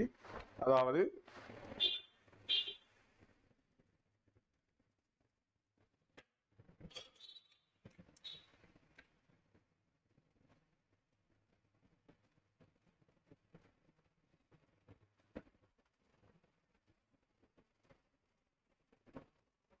இப்ப வில்லையின் பவர் பாக்குறது எப்படின்னு தெரியும். வில்லையின் ஆரை கூடினால் அதோட இது என்ன நடக்கும் தெரியும், அதோட குவிய நீளம் என்ன நடக்கும் தெரியும். இப்ப நம்ம ஒரு வில்லைக்கு முன்னுக்கு ஒரு பொருளை வச்சு அதோட பிம்பம் எடுக்கிறது எங்க வரும் பாக்குறதுக்கு எல்லாத்துக்கும் நம்ம என்ன செய்யலாம், பரிசோதனை செஞ்சு பாத்துக்கிட்டு கேலாம். ரைட்? இதுக்கு தான் நமக்கு ஒரு வில்லை சூத்திரம் ஒன்று இருக்கு. அதுதான் இப்ப ஒரு வில்லைக்கு முன்னுக்கு நான் ஒரு பொருளை வைக்கேன், ஒரு பொருளை வில்லைக்கு முன்னுக்கு வைக்கேன். அதுக்கு வந்துட்டு எங்கேயாவது ஒரு இடத்த வந்துட்டு ஒரு பிம்பம் வரும், ஒரு பிம்பம் எவ்வளோத்தையாவது வரும். அது என்ன மாதிரி பிம்பம், இங்காலையும் வரலாம் அங்காலையும் வரலாம், வில்லையை பொறுத்தும் இருக்கி நீங்க வைக்கிற இடத்தை பொறுத்தும். ரைட்? இப்ப உங்களுக்கு இதை நான் பொருள் தூரம், வில்லையிலிருந்து பொருள் தூரம் u என்று சொல்லுவேன், இது வில்லையிலிருந்து பிம்ப தூரம் v என்று சொல்லுவேன். சரிதானே? ரைட். இது வந்துட்டு இடப்பெயர்ச்சி சம்பந்தமான ஒன்று. இடப்பெயர்ச்சி மாதிரி இது ஒரு காவிக்கணிய மாதிரி நீங்க பார்க்கணும். சரிதானே? காவிக்கணிய மாதிரி நீங்க பார்க்கணும். இப்ப இதான் உங்களுக்கு வில்லையின் சென்ற புள்ளி, வில்லையின் மத்திய புள்ளி. இப்ப இதுக்கு ஒரு குறி வழக்கு இருக்கு. இப்ப குறி வழக்கு முதல் இந்த வில்லை சூத்திரத்தை சொல்றேன். வில்லை சூத்திரம் வந்துட்டு 1/v மைனஸ் 1/u சமன் 1/f இருக்கு. சரிதானே? 1/v மைனஸ் 1/u அது சமன் 1/f இருக்கு. இதான் வந்துட்டு ஒரு வில்லையின் வில்லை சூத்திரம். இது வந்துட்டு ஒவ்வொரு வில்லைக்கும் மாறும், ஒவ்வொரு பிம்பத்துக்கும் மாறும், ஒவ்வொரு கேஸுக்கும் மாறும். அது ஏனென்றால் இதுக்கு இது நம்ம சும்மா இது இல்ல, இது ஒரு காவிக்கணியம் என்ற மாதிரி தான் நாம் அளக்க போறோம். இந்த வில்லையின் இந்த நீளம் இல்லாம ஒரு காவிக்கணியம் மாதிரி தான் பார்க்க போறோம். அதை எப்படி பார்க்கிறேன்டால் இதை தான் நம்ம சொல்லுவோம் தெற்காட்டியின் குறி வழக்கு போட்டுதான் இந்த சூத்திரம் செய்வோம். சரிதானே? ரைட். தெற்காட்டியின் குறி வழக்கு என்ன சொல்லுது என்றால், இந்த வில்லையிலிருந்து வில்லைக்கு கதிர் வந்துட்டு இங்கால பக்கம் வருது, அதே இங்கால பக்கம் முறிவடைஞ்சு போகுது, இப்படி போகுது. இந்த வில்லையிலிருந்து கதிர் வார திசைக்கு எதிர் திசையில தூரம் அளந்தால், கதிர் வார திசைக்கு எதிர் திசையில தூரம் அளந்தால், அதாவது இங்கால திசையில தூரம் அளந்தால் இதுக்கு நம்ம பிளஸ் குறி போடுவோம். இங்க வில்லையிலிருந்து கதிர் வார திசையிலே, கதிர் போற திசையிலே நம்ம தூரம் அளந்தால், கதிர் போற திசையிலே நம்ம தூரம் அளந்தால் இதுக்கு நம்ம மைனஸ் கொடுப்போம். சரிதானே? அது விளங்க வேணும் முதலாவது. அடுத்தது, இப்ப உங்களுக்கு இதுல குறி வழக்கு தெரியும், இதுதான் குறி வழக்கு தெரியும். இந்த குவியத்துக்கு எப்படி குறி வழக்கு போடுற? அதுக்குதான் இந்த குவியம்ங்கிறது என்ன? சமாந்தரமான ஒளிக்கதிர்கள் வரக்குள்ள குவியிற தூரம் தான் குவிய தூரம். இப்ப நீங்க இங்கால இருந்து குவிய தூரம் அளக்க போறீங்க, அது இங்கால அளக்க போறீங்க. இது எங்கால திசையில போகுது, கதிர் செல்ற திசையில செல்லுது. அப்படின்றால் இந்த குவிவு வில்லைக்கு குவிய நீளம் வந்துட்டு மைனஸா காணப்படும். சரியா? அடுத்தது இந்த குழிவு வில்லைக்கு என்ன மாதிரி வரப்போகுது? இப்ப இங்கால வந்து விரிஞ்சு போக போகுது, சமாந்தரமா வர்றது விரிஞ்சு போக போகுது. அதுண்ட குவிய நீளம் வந்துட்டு இதை இணைக்கிற கோட்டுல இവിടുത്തെ வரப்போகுது. இதை வந்துட்டு எப்படி அளப்போம்? கதிர் இங்கால போகுது, இங்கால அளக்க போறோம். கதிர் வார திசைக்கு எதிர் திசையில் அளக்கம். அப்படின்றால் இது என்ன? பிளஸ்ஸா காணப்படும். இது விலங்காட்டியும் பரவாயில்லை. குவிவு வில்லைக்கு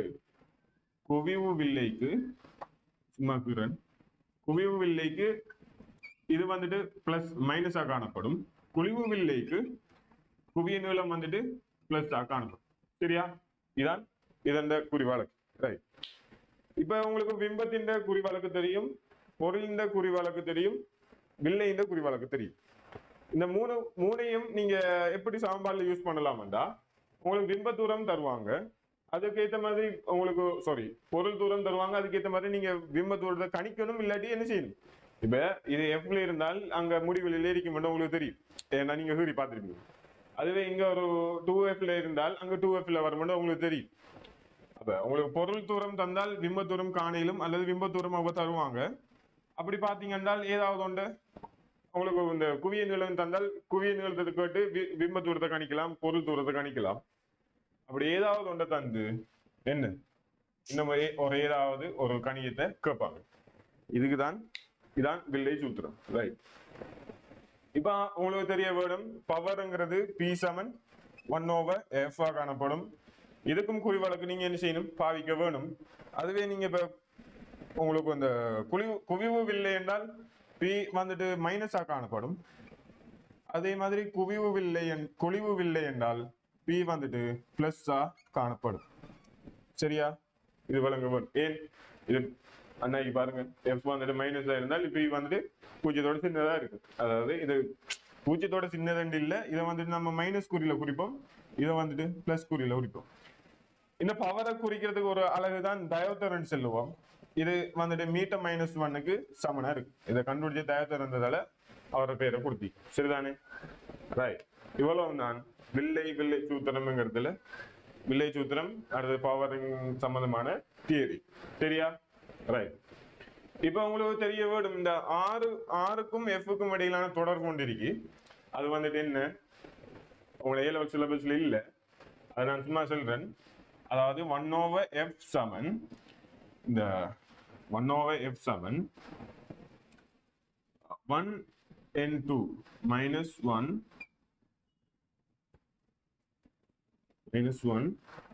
into 1 over r1 1 over r2. இது என்ன அர்த்தம் என்றால் 1 and 2 வண்டா இதோட இந்த வெளியூடகம் சார்பான உள்மு ஊடகத்தின் முறிவு சுட்டி. அதாவது இது முதலாவது ஊடகம், இது இரண்டாவது ஊடகம் என்றால் இந்த வெளியூடகம் சார்பான இரண்டாவது ஊடகத்தின் முறிவு சுட்டி அதில் தொண்டை கழிச்சு அது வந்துட்டு 1 over r1 minus 1 over r2. இதண்ட ஒரு பக்கத்தின் இது, அதாவது இங்கால பொருள் வச்சால் இது r1, இங்கால விம்பம் வருதோ இங்கால இது வருதோ, மற்ற சைடு வந்துட்டு இது r2. இந்த வளைவினாரை நம்ம ஏற்கனவே இந்த வளைவினாரை r1, இந்த வளைவினாரை r2. உங்களுக்கு தெரிய வேணும், எல்லா வில்லையும் வளைவினாரைகள் ரெண்டும் சமனானதாக இருக்காது. சமனில்லாத வளைவினாரை வச்சு நமக்கு தேவையான மாதிரி வில்லைகள் உருவாக்குறது வழக்கம். ஏனென்றால் நம்ம படிக்கிறது ஒன்றுமே இல்லை, நம்ம இங்க படிக்கிறது ஒன்றுமே இல்லை. இப்ப இந்த வில்லைகள் எல்லாம் இருக்கா இல்லையான்னு தெரியா. இப்ப உங்களுக்கு தெரிய வேணும், இப்ப கண்ணாடி செய்யக்குள்ள அதை பத்தி படிக்கும். கண்ணாடி செய்யக்குள்ள என்ன, ஒரு பக்கம் குழிவு வில்லையும் ஒரு பக்கம் குழிவு வில்லை வைக்கிற கேஸ் இருக்கு. ஏன், ஒரு பக்கம் நல்லா இருக்கும், இன்னொரு பக்கம் மற்ற குறைபாடா இருக்கும். அதே மாதிரி தான் ஒவ்வொரு தேவைக்கு ஏற்ற மாதிரி, ஒவ்வொரு தேவைகளுக்கு ஏற்ற மாதிரி நம்ம வில்லைகள் செய்வோம். ரெண்டு வளைவினாரையும் சமனா இருக்கணும் இல்லை. அதுக்கு தான் 1 over r1 minus 1 over r2. இந்த r1 r2க்கும் என்ன செய்ய வேணும், இந்த குறிவாளுக்கு பாவிக்க வேணும். இதை பத்தி உங்களுக்கு தேவையில்லை, இதை நீங்க மேல மேல போகல படிப்பீங்க. ரைட், சரியா? இப்ப நம்ம கண்ணை பத்தி படிக்க வருவோம். ரைட், இப்ப நம்ம இந்த வில்லைகள் பத்தின அடிப்படையான விளக்கங்களை பார்த்துட்டோம். வில்லைகளை பத்தி அடிப்படையான விளக்கம் பார்த்துட்டோம். ஒரே ஒன்று பார்க்க இருக்கி என்னென்றால் இந்த உருப்பெருக்கம் மேக்னிஃபிகேஷன்ங்கிறது, இந்த உருப்பெருக்கம்ங்கிறது இதை நம்ம இது வந்துட்டு பெரிய ஒரு இது.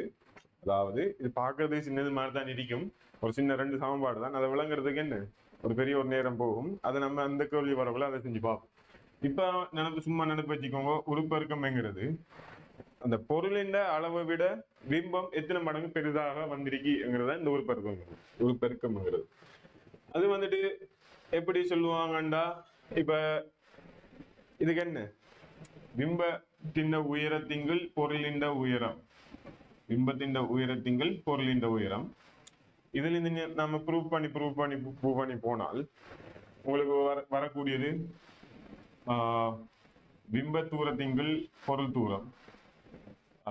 இத நம்ம உருப்பெருக்கம் பண்ணி சொல்லுவோம். இதுல இருந்து நீங்க இதுல இருந்து இல்ல, நீங்கள் வந்துட்டு அந்த வில்லேஜ் சூத்திரம் இருக்குதானே, வில்லேஜ் சூத்திரம் 1 over v minus 1 over u சமன் 1 over x. இதுல இருந்து நீங்க இந்த உருப்பெருக்கத்துக்கு சமன்பாடெல்லாம் போட்டு நிறைய இதெல்லாம் வரும். நிறைய உண்மைகள் வந்துட்டு வெளிப்படை உண்மைகளை நிறுவி வச்சுப்போம். ரைட், இத பத்தி இது வரக்குள்ள பார்ப்போம். இப்ப வாங்க, ரைட், இப்ப நம்ம கண்ணை பத்தி தான் பார்க்க போறோம். இப்ப நம்ம இந்த லைட்ல பாக்குற ஒளியியல் கருவிகள் வந்துட்டு 3 கருவிகளை பத்தி பார்ப்போம். 3 இல்ல நிறைய வரும், ஆனால் இப்போ நாம 3 பத்தி பார்ப்போம். ஒன்று இயற்கையானதே தான் இந்த கண், இயற்கையான ஒளியியல் கருவி தான் இந்த கண். ரெண்டாவது எளிய நுணுக்கு காட்டி, மூணாவது கூடு நுணுக்கு காட்டி பார்ப்போம். அடுத்தது தொலை காட்டி பார்ப்போம். சரிதானே? இந்த எளிய நுணுக்கு காட்டி ஒன்றும் இல்லை, அது சின்னதுதான். அப்ப அதுக்கு பிறகு கூடு நுணுக்கு காட்டி பார்ப்போம். அதுக்கு பிறகு தொலைகாட்டி, வானியல் தொலைகாட்டியை பத்தி பார்ப்போம். சரிதானே? அடுத்தது நம்ம இதுல பாக்குறது தான் அந்த அரியம் இது செய்யறதுல பாக்குற அது அதுலயும் ஒரு தொலைகாட்டி வரும். அதெல்லாம் ஒன்றும் இல்லை, அதெல்லாம் வெளியே இதுக்குள்ள வரும். ரைட், இப்ப கண்ணை பத்தி பாக்குறதுக்கு, இப்ப உங்களோட கண் வந்துட்டு எப்படி பாக்குது, எப்படி பிம்பத்தை உருவாக்குது என்றால், இங்கால இருந்து வார ஒளிக்கதிர்கள் இந்த கண்ணில் பட்டு இந்த கண்ணில் இருக்கிற ஒரு வில்லையால இங்க விழித்திரையில என்ன செய்யப்படும், குவிக்கப்படும். இதெல்லாம் இருக்கும் தெரியும். அதாலதான் என்ன கண் கண்ணால நம்ம பார்க்கையில மாதிரி. இப்ப உங்களுக்கு கண் வந்துட்டு கண்ணுக்கு வந்துட்டு 2 லிமிட் இருக்கு. ஒன்று முடியிலிருந்து அல்லது மிக தூரத்திலிருந்து வார கதிரை வந்துட்டு ஒடுக்கி சுருக்கி இங்க விழித்திரையில குவிக்கும். அடுத்தது இங்கால கிட்ட இருக்கிற இதை ஒடுக்கி இங்க குவிக்கும். எதுக்கு கண் நிறைய வேலை செய்யும், எதுக்கு கண் வலு கூடவா வேஸ்ட் பண்ணி, அதாவது வலுவை கூடையா வழங்கி எதை பார்க்கறதுக்கு கஷ்டமா இருக்குமோ, இப்போ நீங்க பாத்தீங்க என்றால் வானத்தை பார்க்கறதுக்கு நிறைய நேரம் பார்த்துட்டு இருப்பீங்க.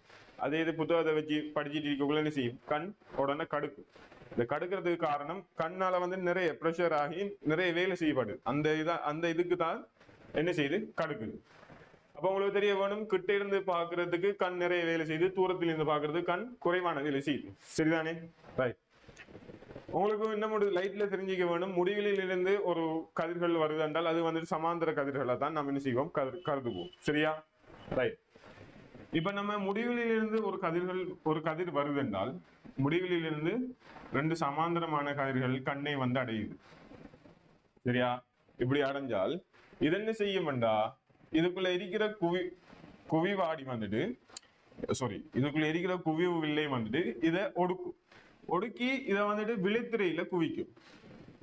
சரியா? இதை ஒடுக்கி விழித்திரையில என்ன செய்யும், குவிக்கும்.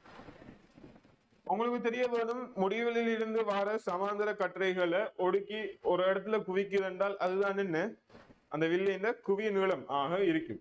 அப்படின்னா உங்களுக்கு தெரிஞ்சுக்க வேணும், இந்த நீளம் தான் என்ன, அந்த வில்லையின் குவிய நீளமா இருக்கு. சரியா? இது வழங்கிட்ட எல்லாருக்கும்?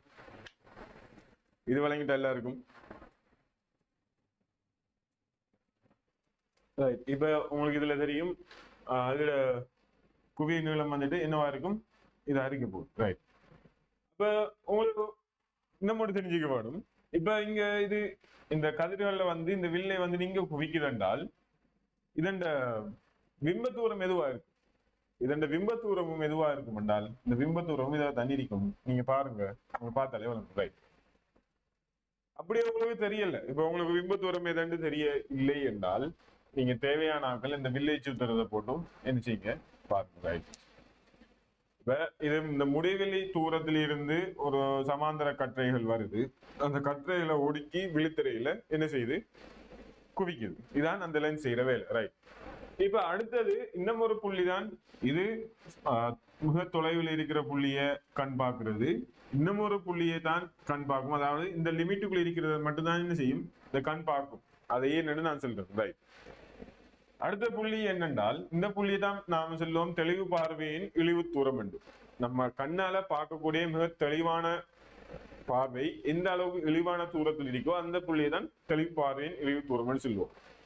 இது பொதுவா 25 சென்டிமீட்டர் ஆயிருக்கும், ஒரு சாதாரண கண்ணுக்கு 25 சென்டிமீட்டர் ஆயிருக்கும். இந்த விழித்திரை வந்துட்டு ஒரு சாதாரண கண்ணுக்கு பொதுவாக 2.5 சென்டிமீட்டரா இருக்கு. சரிதானே? 2.5 சென்டிமீட்டரா இருக்க போகுது. இவற்றில் இருக்கிற வார கதிர் எவ்வாறு வரப்போகுது என்றால் இந்த ஒரு புள்ளியில இருந்து என்ன செய்ய போகுது, விரிவடைந்து கொண்டு வரப்போகுதுன்னு. இந்த புள்ளியிலிருந்து வாரது ஒரு விரிகற்றையா இருக்கு. இந்த விரிகற்றைய அதே மாதிரி இந்த குவிவுகளை ஒடுக்கி இந்த விழித்திரையில என்ன செய்யணும், குவிக்க வேணும். அப்படின்னு உங்களுக்கு தெரிய வேணும், இங்கிருந்து வாரத்தை என்ன செய்யுது, இங்கிருந்து வாரத்தை லேசா குவிக்குதுன்னு. இதை வந்துட்டு அல்பான்னு சொல்றேன். ஆனா இங்கிருந்து வாரத்தை இந்த குவிவுகள் என்ன செய்யுது, கடுமையா கஷ்டப்பட்டு குவிக்குது. இது தீட்டான்னு சொல்றேன். உங்களுக்கு தெரியும், அல்பாவை விட தீட்டா பெருசு, மிகவும் பெருசு. அதனால உங்களுக்கு தெரிய வேணும், இங்கால இந்த முடிவில் இருந்து வாரத்துக்கு செய்யற வேலையை விட கிட்ட இருந்து வாரத்துக்கு செய்யற வேலை கூடவா இருக்கு. அப்படின்னா உங்களுக்கு வழங்குறதான என்ன, முடிவில் இருந்து வார வலுவை விட முடிவில் இருந்து வாரத்துக்கு செய்யற வழங்கப்படுற வலுவை விட கிட்ட இருந்து வார கதிர்களுக்கு செய்யப்படுற வலுதான் என்ன செய்யுது, கூடுவா இருக்கு. ரைட். இது ப்ரூவ் பண்ணலாம், விளங்கி எடுங்க. ரைட். இப்ப நீங்க சொல்லுங்க, முடிவில் இருந்து வார கதிரை இங்க குவிக்கிறதுக்கா கிட்ட இருந்து வார கதிரை இங்க குவிக்கிறதுக்கா குவிய நீளம் கூட. குவிய நீளம் முடிவில் இருந்து வார கதிரை குவிக்கிறதுக்கு இருக்கிற வில்லைக்கா கிட்ட இருந்து வார கதிரை குவிக்கிறதுக்கு இருக்கிற வில்லைக்கா குவிய நீளம் கூட. அதாவது நான் இப்ப என்ன கேட்கணும்டா, இப்ப இந்த கண் வந்துட்டு கண்ட வில்லை வந்துட்டு குவிய நீளம் வந்துட்டு மாறக்கூடியது. எப்படி மாறுது என்றால் கண்ணுக்கு அந்த கண்ட வில்லையை வளைச்சி கண்ட லென்ஸை வளைச்சி, உங்களுக்கு தெரியும் பயாலஜி படிச்சாக்களுக்கு தெரியும், இந்த பிசு தசை நார் இருக்குமே, இந்த பிசு தசை நார் என்ன செய்யும் என்றால் தூரத்திலிருந்து வார கதிரை கண் பார்க்கணும் என்றால் அது இது செய்யும், ரிலாக்ஸ் ஆயிருக்கும். அதாவது அது ஒண்ணுமே செய்ய ஒன்றும் நார்மலா இருக்கிற மாதிரி இருக்கும். அப்ப நார்மலா இருக்கிற மாதிரி இருக்கும் என்றால் அந்த வில்லை வந்துட்டு என்ன செய்யும், நார்மலாவே இருக்கிற மாதிரி இருக்கும். வாரது விழித்திரையில குவியக்கூடிய மாதிரி இருக்கு. ரைட். இப்ப கிட்ட இருந்து வாரத அது வந்துட்டு கூடவா ஒடுக்க வேணும். கூடவா ஒடுக்க வேணும்னா வலு வந்துட்டு பெருசா இருக்க வேணும். வலு வந்துட்டு கொஞ்சம் பெரிய வலு கொடுத்து ஒடுக்க வேணும். உங்களுக்கு ஏற்கனவே தெரியும் வலு வந்துட்டு கூடவா இருக்கணும் என்றால் அதோட குவிய நீளம் என்னவா இருக்கணும்? P = 1/f. வலு வந்துட்டு கூடவா இருக்கணும் என்றால் குவிய நீளம் என்ன செய்யணும்? நல்லா குறைவா இருக்கும். அப்ப குவிய நீளத்தை இந்த கண் குறைக்க வேணும் என்றால் என்ன செய்ய வேணும்? இந்த வில்லையின் வளைவு நாரையே கண் அந்த குறைக்க வேணும். வளைவு நாரை குறைஞ்சாதான் குவிய நீளம் குறையும். இப்ப இதுல வளைவு நாரை இம்பட்டு இருக்கும், பெருசா இருக்கும். இதை குறைக்க வேண்டுமெண்டா என்ன செய்ய வேண்டா? அந்த பிசு தசைனார் என்ன செய்ய வேண்டா? கண்ட வில்லைய நசிக்கும். இந்த கண்ட வில்லைய அது உங்களுக்கு தெரியாமலே நசிக்கும். நீங்க கிட்ட இருக்கிற புத்தகத்திலேயே வாசி பார்த்தீங்க என்றால் கொஞ்ச நேரத்தில கண்டு என்ன செய்யும்? கடுக்கும். அந்த கடுக்கிறதுக்கான காரணம் இந்த பிசு தசைனார் கண்ட வில்லைய நசிச்சு கொண்டிருக்கும். அந்த நசிக்கிறதால வார இதுதான் உங்களுக்கு வர கடுப்பு. அதால நீண்ட நேரம் புத்தகம் சாம வாசிக்கலாம் இருக்கு.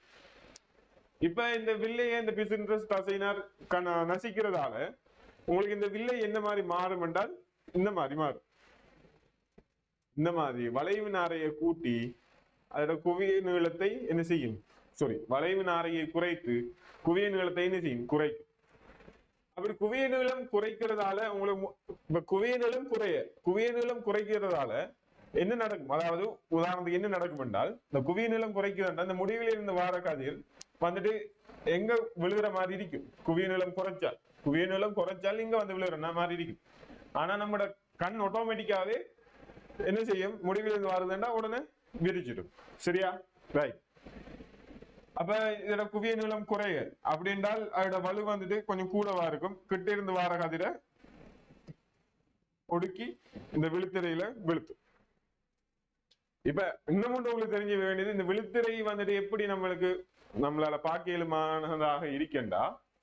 இப்ப விழித்திரை வந்துட்டு என்ன ஒரு ஒரு தசை ஒரு நர்வ்னு சொல்லும். அதாவது நீங்க பயாலஜில படிச்சாக்களுக்கு தெரியும். அது வந்துட்டு ஒரு சென்சிட்டிவான ஏரியா. ரைட். இப்ப அதுல வந்துட்டு அந்த ஒளி படுறதால உங்களுக்கு அந்த சோலார்ல என்ன மாதிரி ஒரு நடவடிக்கை என்ன மாதிரி ஒரு நிகழ்ச்சி நடக்குதுண்டா சோலார்ல நடக்கிற நிகழ்ச்சி மாதிரி இப்ப உலோகத்துல சூரிய ஒளி யூவி லைட் வந்து பட்டு சூரிய ஒளி வந்து பட்டு அதுல இலத்திரன் என்ன செய்யப்படும்? இழக்கப்படும். இது வந்துட்டு சோலார்ல நடக்கும். அதே மாதிரி தான் இதுல இந்த லைட் வந்து இந்த இலத்திரனை தூண்டப்பட்டு, அதாவது தூண்டுதண்டா அந்த சென்சர்ல இருக்கிற அந்த இலத்திரனை மேற்பரப்புக்கு வெளியாக்கி இந்த கண்ட நரம்புகளுக்குள்ளால சென்று மூளைக்கு வந்து சிக்னலை மூளைக்கு போய் தான் என்ன செய்யுது? அந்த இமேஜ் வந்து நமக்கு ஃபார்ம் ஆகுது. உங்களுக்கு தெரியும் இலத்திரன் மாதிரியான இது வருதுன்றால் என்ன? கரண்ட்லாம் என்ன செய்யுது? நம்மளோட நரம்புகள் வேலை செய்யுது. நரம்புகள் வந்துட்டு மின் துடிப்பை அனுப்பிதான் என்ன செய்யுது? சிக்னல்ல மூளைக்கு அனுப்புது. ரைட். அப்ப உங்களுக்கு தெரியும் இந்த புள்ளியிலையும் இடைப்பட்ட இதைத்தான் நம்மளால பார்க்க இயலுமா இருக்கும். இதான் நம்மட மனிதண்ட பார்வை வீச்சு, நோமலான மனிதண்ட பார்வை வீச்சு. இப்ப நீங்க சொல்லுங்க, முடிவெளியிலிருந்து வார கதிரை இப்ப பிசித்தசைனா மெசேஜ் கொண்டிருக்கி நம்ம கிட்ட இருக்கிறத பார்த்துட்டு இருக்கும்.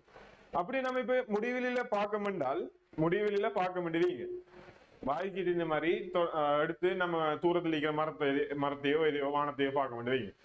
அப்படி வானத்தை பார்க்கக்குள்ள இந்த பிசித்த நசிச்சிட்டு இருந்தது ஒழுங்கா விரிவடையில்லை என்றால், ஒழுங்கா ஃபுல்லாவே விரிவடையவில்லை என்றால்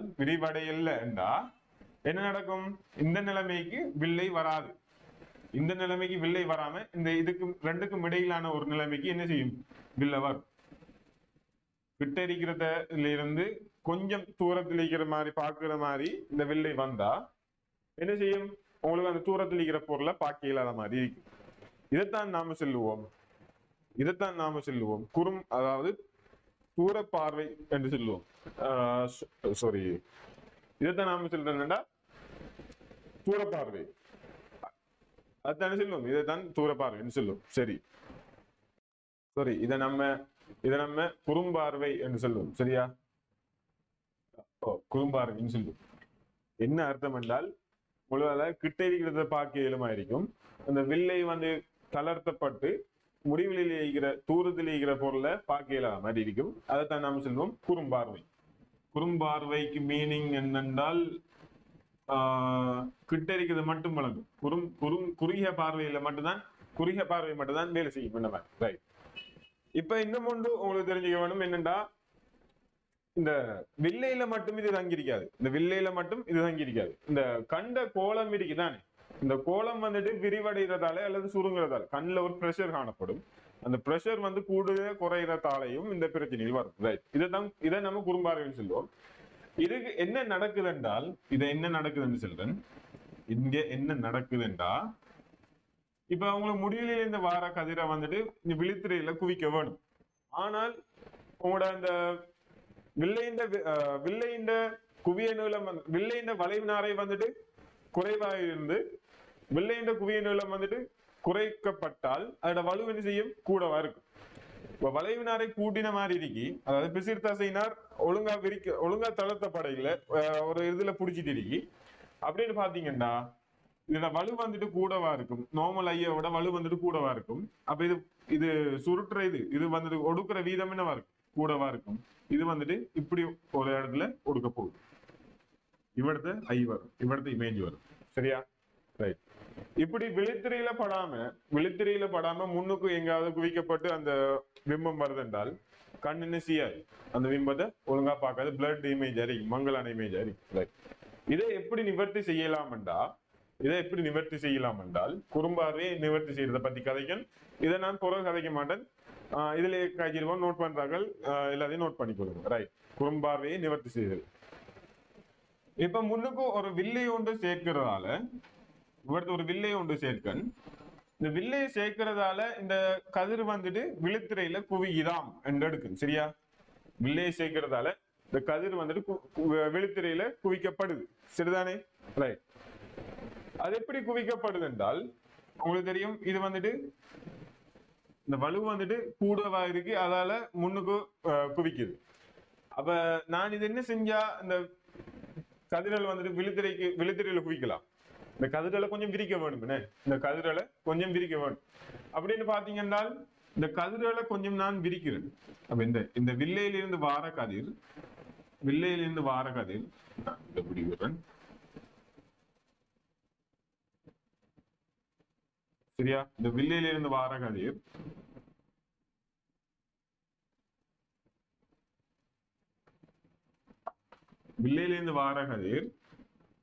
கொஞ்சம் விரிவடைந்து இப்படி வந்து கொஞ்சம் விரிவடைந்து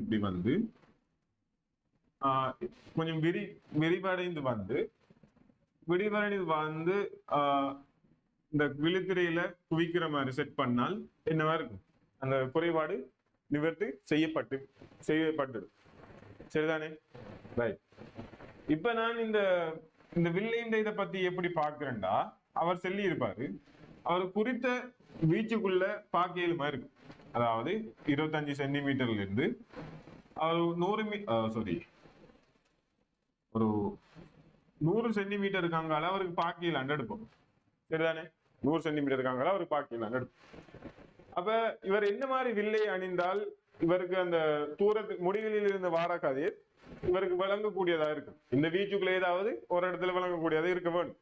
இந்த வீச்சுக்குள்ள ஏதாவது அந்த முடிவில் இருந்து வார கதிரை இந்த வீச்சுக்குள்ள வார கதிரா மாத்தினால் என்ன செய்யும், அவருக்கு அந்த முடிவில் இருந்து வார இதை அவரால் பாக்கியல மாதிரி இருக்கும். ரைட். இப்ப உங்களுக்கு முடிவில் இருந்து வார கதிரை வந்து விரிச்சு விழித்திரையில குவிக்க வேணும். அப்படி அந்த விரிக்கிற கதிர் வந்துட்டு உங்களுக்கு அந்த 100 சென்டிமீட்டர்ல இருந்து வார மாதிரி இருந்தாலும் என்ன, இந்த 100 சென்டிமீட்டர்ல இருந்து வார மாதிரி ஒரு கதிரை அனுப்பினீங்க என்றால் என்னவா இருக்கும், அவரால் அந்த பாக்கியலமா இருக்குமா? ஓ, அவரால் பாக்கியலமா இருக்கு. ஏன், அவர் வீச்சு வந்து 100 சென்டிமீட்டர். அப்ப அதுல இருந்து அவரால் பாக்கியலமா இருக்கு. ரைட். இப்ப இதால குறும்பார்வையை நீங்க என்ன செய்யலாம், நிவர்த்தி செய்ய இயலும். இப்ப இந்த வில்லையின் குவிய நீளம் என்ன வில்லை பாவிக்கணுங்கிறதெல்லாம் எப்படி பார்க்கலாம். நீங்க அந்த வில்லை சூத்திரம் அதில் போட்டு அதோட இதை பார்க்கலாம் நீங்க. ஏன், எப்படி? இப்ப உங்களுக்கு தெரியும், இது வந்துட்டு முடிவில் இருந்து வார கதிர். அத அவர் வந்துட்டு முடிவில் இருந்து வார இமேஜ் பொருளை வந்துட்டு 100 சென்டிமீட்டர்ல இருந்து வார மாதிரி தாராராம். இந்த வில்லை வந்துட்டு 100 சென்டிமீட்டர்ல இருந்து வார மாதிரி ஆக்குதான். அப்படி இருந்தால் இந்த வில்லை இந்த பிம்பம் எது, இந்த வில்லை இந்த பொருள் எது?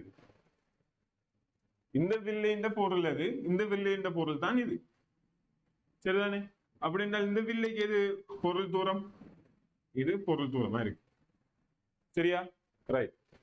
இப்ப நீங்க உங்களுக்கு தெரிய வேணும், வில்லை வந்துட்டு தனியே இதுக்கு தனியா யூஸ் பண்ணிடலாம். வில்லை சூத்திரம் வந்துட்டு இதுக்கு தனியா யூஸ் பண்ணிடலாம். இதுக்கு நீங்க ஒரு பொதுவான குவிய நீளம் என்ன செய்யணும்? காண வேணும். அதுக்கு தான் பொதுவான குவிய நீளம், விளையல் குவிய நீளம் காண்றதுக்கான சமன்பாடு தான் 1/f சமன் 1/f1 plus 1/f2. இது வந்துட்டு குவிவு வில்லை என்றால் இது சாரி மைனஸா இருக்கும். குழிவு வில்லை என்றால் இது வந்துட்டு பிளஸ் இருக்கும்.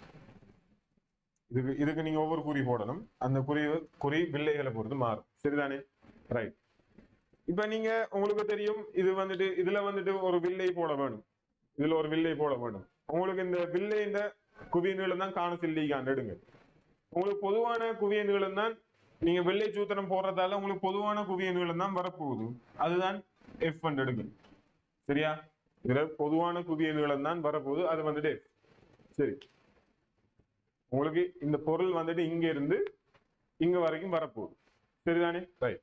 உங்களுக்கு இந்த நீளம் தெரியும். இந்த நீளம் வந்துட்டு F இல்லை. இப்ப இது குவிய நீளம் வந்து எல்லாம் மாறியாச்சு. இது வந்துட்டு முடிவிலில் இருந்து வார கதிரை வந்துட்டு ஒடுக்கினா தான் இது குவிய நீளமா இருக்கு. இல்லாட்டி என்ன, இதுல குவிய நீளம் மாறு. உங்களுக்கு தெரியும், கண்ட குவிய நீளம் அடிக்கடி கணத்துக்கான என்ன செய்யும்? மாறும். நீங்க பாக்குற பொருளை பொறுத்து. அப்ப உங்களுக்கு இதோட பிம்ப தூரம் தெரியும். என்ன? இந்த விழித்திரையின் தூரம் 2.5 சென்டிமீட்டர். சரிதானே? ரைட். உங்களுக்கு இந்த பிம்ப தூரம் தெரியும், பொருள் தூரம் தெரியும். அப்படின்னால என்ன? இந்த குவிய நீளத்தை காண இயலும்.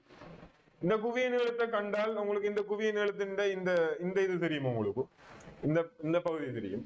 இதுல ஒன்று கண்ட வில்லையின் குவிய நீளம், இன்னும் ஒன்று வில்லையின் குவிய நீளம். உங்களுக்கு வில்லையின் குவிய நீளம் தான் காண வேணும். அப்படின்னா கண்ட குவிய நீளம் என்ன செய்யணும்? தெரிஞ்சிருக்க வேணும். கண்ட குவிய நீளம் எப்படி பாக்குற? ஒன்று அவங்க தருவாங்க. அப்படி இல்லைன்றாலும் எப்படி பாக்குற?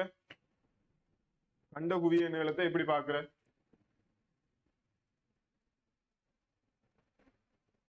தெரிவில்லை. நான் தான் பிளவுடன். என்னன்னா உங்களுக்கு தெரியும், முடிவெளியில் இருந்து ஒரு குழிவு வில்லைக்கு ஒரு 2 கதிர்கள் வந்து முடிவிலிருந்து சமாந்தரமான கதிர்கள் குழிவு வில்லைக்கு வந்து அது விருந்து சென்றால், அந்த விருந்து சென்றது வந்து சேர்ற இடம் வந்து என்னவா இருக்கும்? அது அந்த வில்லையின் குவிய நீளமா இருக்கும். சரிதானே? ரைட். இப்ப உங்களுக்கு தெரிய வேணும், இந்த குறும்பார்வை குறைபாடை நிவர்த்தி செய்யறதுக்கு குழிவு வில்லை அணியப்படும். அந்த குழிவு வில்லையின் குவிய நீளம் வந்து என்னவா இருக்கும்? அவர் குறைபாட்டுல தார அந்த லிமிட் அறிக்கப்படும். சரிதானே? ரைட். இப்ப என்ன சொல்றேன்டா, இப்ப ஒரு ஆளுக்கு 25 சென்டிமீட்டருக்கு அங்காலையும் அவர் 100 சென்டிமீட்டருக்கு உள்ள இருந்தா அவரால் பார்க்க இயலுமா? சரிதானே? அவரால் அதெல்லாம் பார்க்க இயலுமா? அப்படி பாத்தீங்கன்னா அவருக்கு இருக்கிற குறைபாடு என்ன குறைபாடு? குறும்பார்வை குறைபாடு. இவ அந்த குறும்பார்வை குறைபாட்டை நிவர்த்தி செய்யணும் என்றால் அவர் என்ன செய்ய வேணும்? குறும்பார்வை குறைபாடை நிவர்த்தி செய்ய வேணும் என்றால் அங்க நடக்கிறது இந்த செட்டப் தான். அந்த வார முடிவிலே இந்த வார கதிர் கூடவா ஒடுக்கப்பட்டு விழித்திரைக்கு முன்னால குவிக்கப்படுறது. அப்படி என்றால் விழித்திரைக்கு முன்னால குவிக்கப்படாம விழித்திரையில குவிக்கப்படணும் என்றால் அந்த கதிர்களை கொஞ்சம் பிரிக்க வேணும். அப்ப அந்த கதிர்களை கொஞ்சம் பிரிக்க வேணும் என்றால் நீங்க என்ன செய்யணும்?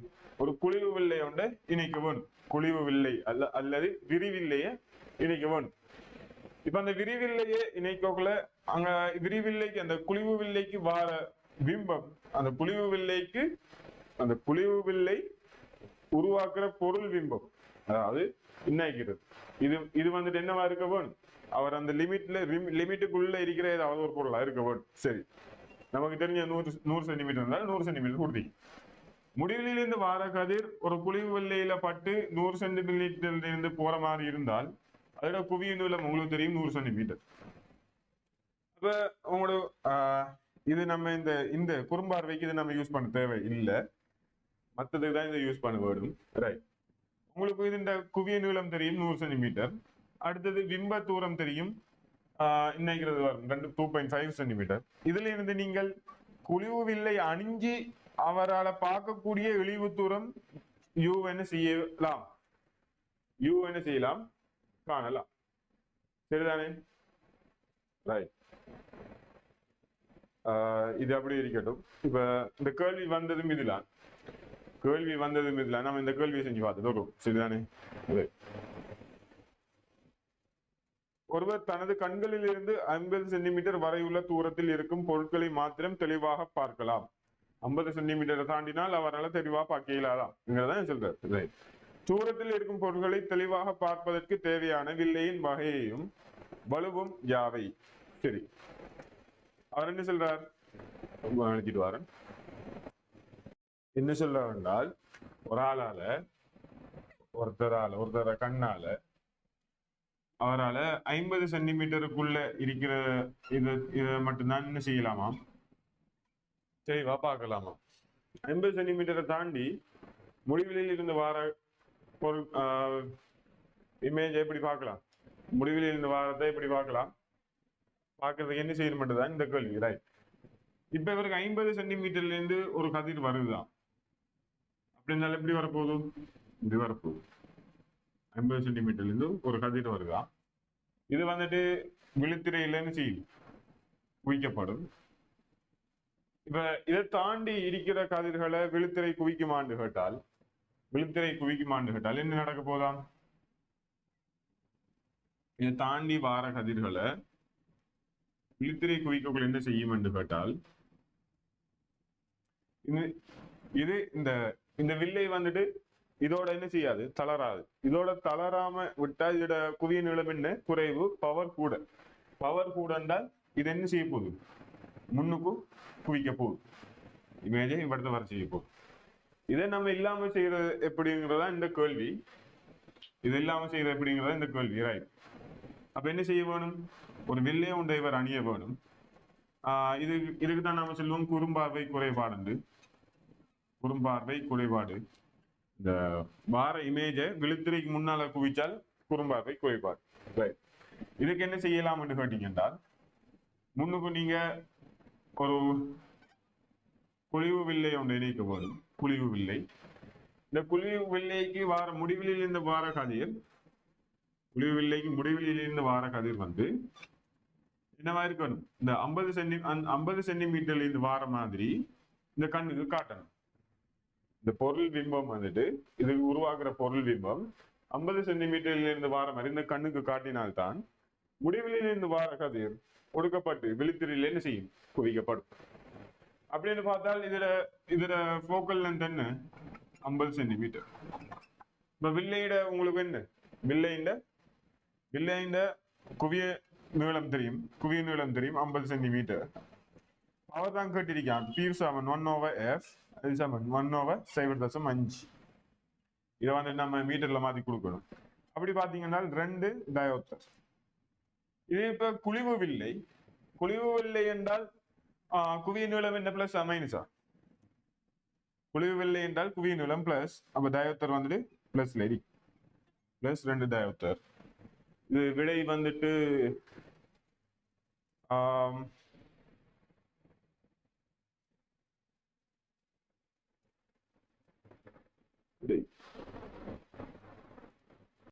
சரி பிள்ளைகள், என்னண்டா நான் ஏற்கனவே உங்களுக்கு சின்னதுல ஒன்றை மாத்தி சொல்லிட்டேன். இந்த குறிவழக்க பத்தி உங்களுக்கு தெரிஞ்சிருக்க வேணும். குறிவழக்குல ஒரு வில்லைக்கு கதிர் இங்கால பக்கம் வருதுண்டு, கதிர் இங்கால பக்கம் வந்து அப்படியே கதிர் இங்கால போகுதுன்னு எடுத்தால், நீங்க இந்த வில்லையிலிருந்து அளக்கிறத இங்கால பக்கம் கதிர் வார திசைக்கு எதிர்பக்கம் அளந்தீங்க என்றால் என்னவா இருக்கும், பிளஸ்ஸா இருக்கும். கதிர் போற திசையில அளந்தீங்க என்றால் என்னவா இருக்கும், மைனஸா இருக்கும். சரியா? இது வந்துட்டு தூரம் அளக்கிற தூரம். ரைட். அடுத்தது இந்த பவருக்கு உங்களுக்கு தெரியும், இந்த பவர் வந்துட்டு நீங்க ஒன்னிங்கள் எஃப்ஆ இருக்கும். நீங்க இந்த எஃப்க்கு வார குறிய போடையில அங்கு, சரிதானே? எஃப்க்கு வார குறிய போடையில பவர்ண்டா என்ன அர்த்தம் என்றால், ஒரு வில்லை இருக்கு. இந்த வில்லை இது வந்துட்டு குவிவு வில்லை. வார கதிர்கள் என்ன செய்யும்? குவிக்கும். வார கதிர்களை குவிக்கும். அதாவது இப்படி போக வேண்டிய கதிரை இந்த அல்பா கோணத்தால குவிக்க போகுது. சரியான இதுக்கடியா வரும் அல்பா கோணத்தால குவிக்க போகுது. இப்ப கதிர்களை குவிச்சால் அங்க பி அந்த பவர் வந்துட்டு பிளஸ்ஸா இருக்கும். சரிதானே? கதிர்களை குவிச்சால் அந்த பவர் வந்து பிளஸ்ஸா இருக்கும். அடுத்தது இந்த குழிவு வில்லையில வார கதிர்கள் என்னவா இருக்கும்? விரிஞ்சு கொண்டு போகும். இப்படி போற கதிர் நீங்க விரிஞ்சு கொண்டு போகுது. இது அல்பாவா இருக்கும் என்று வைங்க. அல்பா அல்லது தீட்டாவா இருக்கு. வார கதிர்களை விரிச்சால் அந்த பவர் வந்துட்டு நம்ம மைனஸ் என்று சொல்லுவோம். சரிதானே? இதை நான் ஏற்கனவே மாற்றி சொல்லிட்டேன். இது இப்படிதான் வரும். இதுல உங்களை இதுல வாரது எல்லாம் இதுல குவிய நீளம், பிம்ப தூரம், பொருள் தூரம், இந்த மூணுக்கு தான் இதுல வார குறிவழக்க பாவிக்க வேணும். பவர் நீங்க காணிக்கக்குள்ள வார கதிர்களுக்கு வார கதிரை ஒடுக்கினால் பிளஸ், வார கதிரை விரிச்சால் மைனஸ். அப்படி பாத்தீங்கன்னா இங்க என்ன வரும்? -2 டயோப்டர். சரிதானே? என்ன நடக்குதுன்னு சொல்றேன்னு கேளுங்க. ஒரு சுகதேகி ஒரு ஆளுக்கு தெரிகிற பார்வை வீச்சு என்னென்றால், தெளிவு பார்வை இழிவு தூரம் 25 சென்டிமீட்டர்ல இருந்து முடிவெளி வரைக்கும் அவருக்கு என்ன செய்யும்?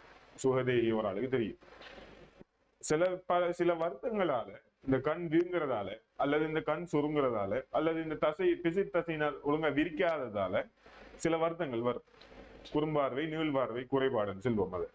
அதுல குறும்பார்வை குறைபாடு என்னண்டா, சில நேரம் இதுக்குள்ள இந்த கண்ணில் இருக்கிற பிரஷர் வந்து கூடி குவிக்கிற முடிவில் இருந்து வர குவிக்கிற கதிரை வந்துட்டு முன்னுக்கு குவிக்கும். 25 சென்டிமீட்டர் இருந்து வாரத்தை ஒழுங்கா குவிக்கும், 100 சென்டிமீட்டர்ல இருந்து வாரத்தை ஒழுங்கா குவிக்கும். முடிவிலி தூரத்துல இருந்து வார கதிரை இதுல வலு வந்துட்டு கொஞ்சம் கூடவா இருந்து முன்னுக்கு குவிக்கும். பிசிர் தசையினார் நசிச்சு கொண்டிருக்கும், அல்லது இந்த பிரஷர்னால இந்த வெளித்திரை கொஞ்சம் பின்ன போயிருக்கும். பிசிர் தசையினார் நசிச்சு கொண்டிருந்தால் இது என்ன? இதுல போக்கல் இருந்து என்னவா இருக்கு? கூடவா இருக்கு.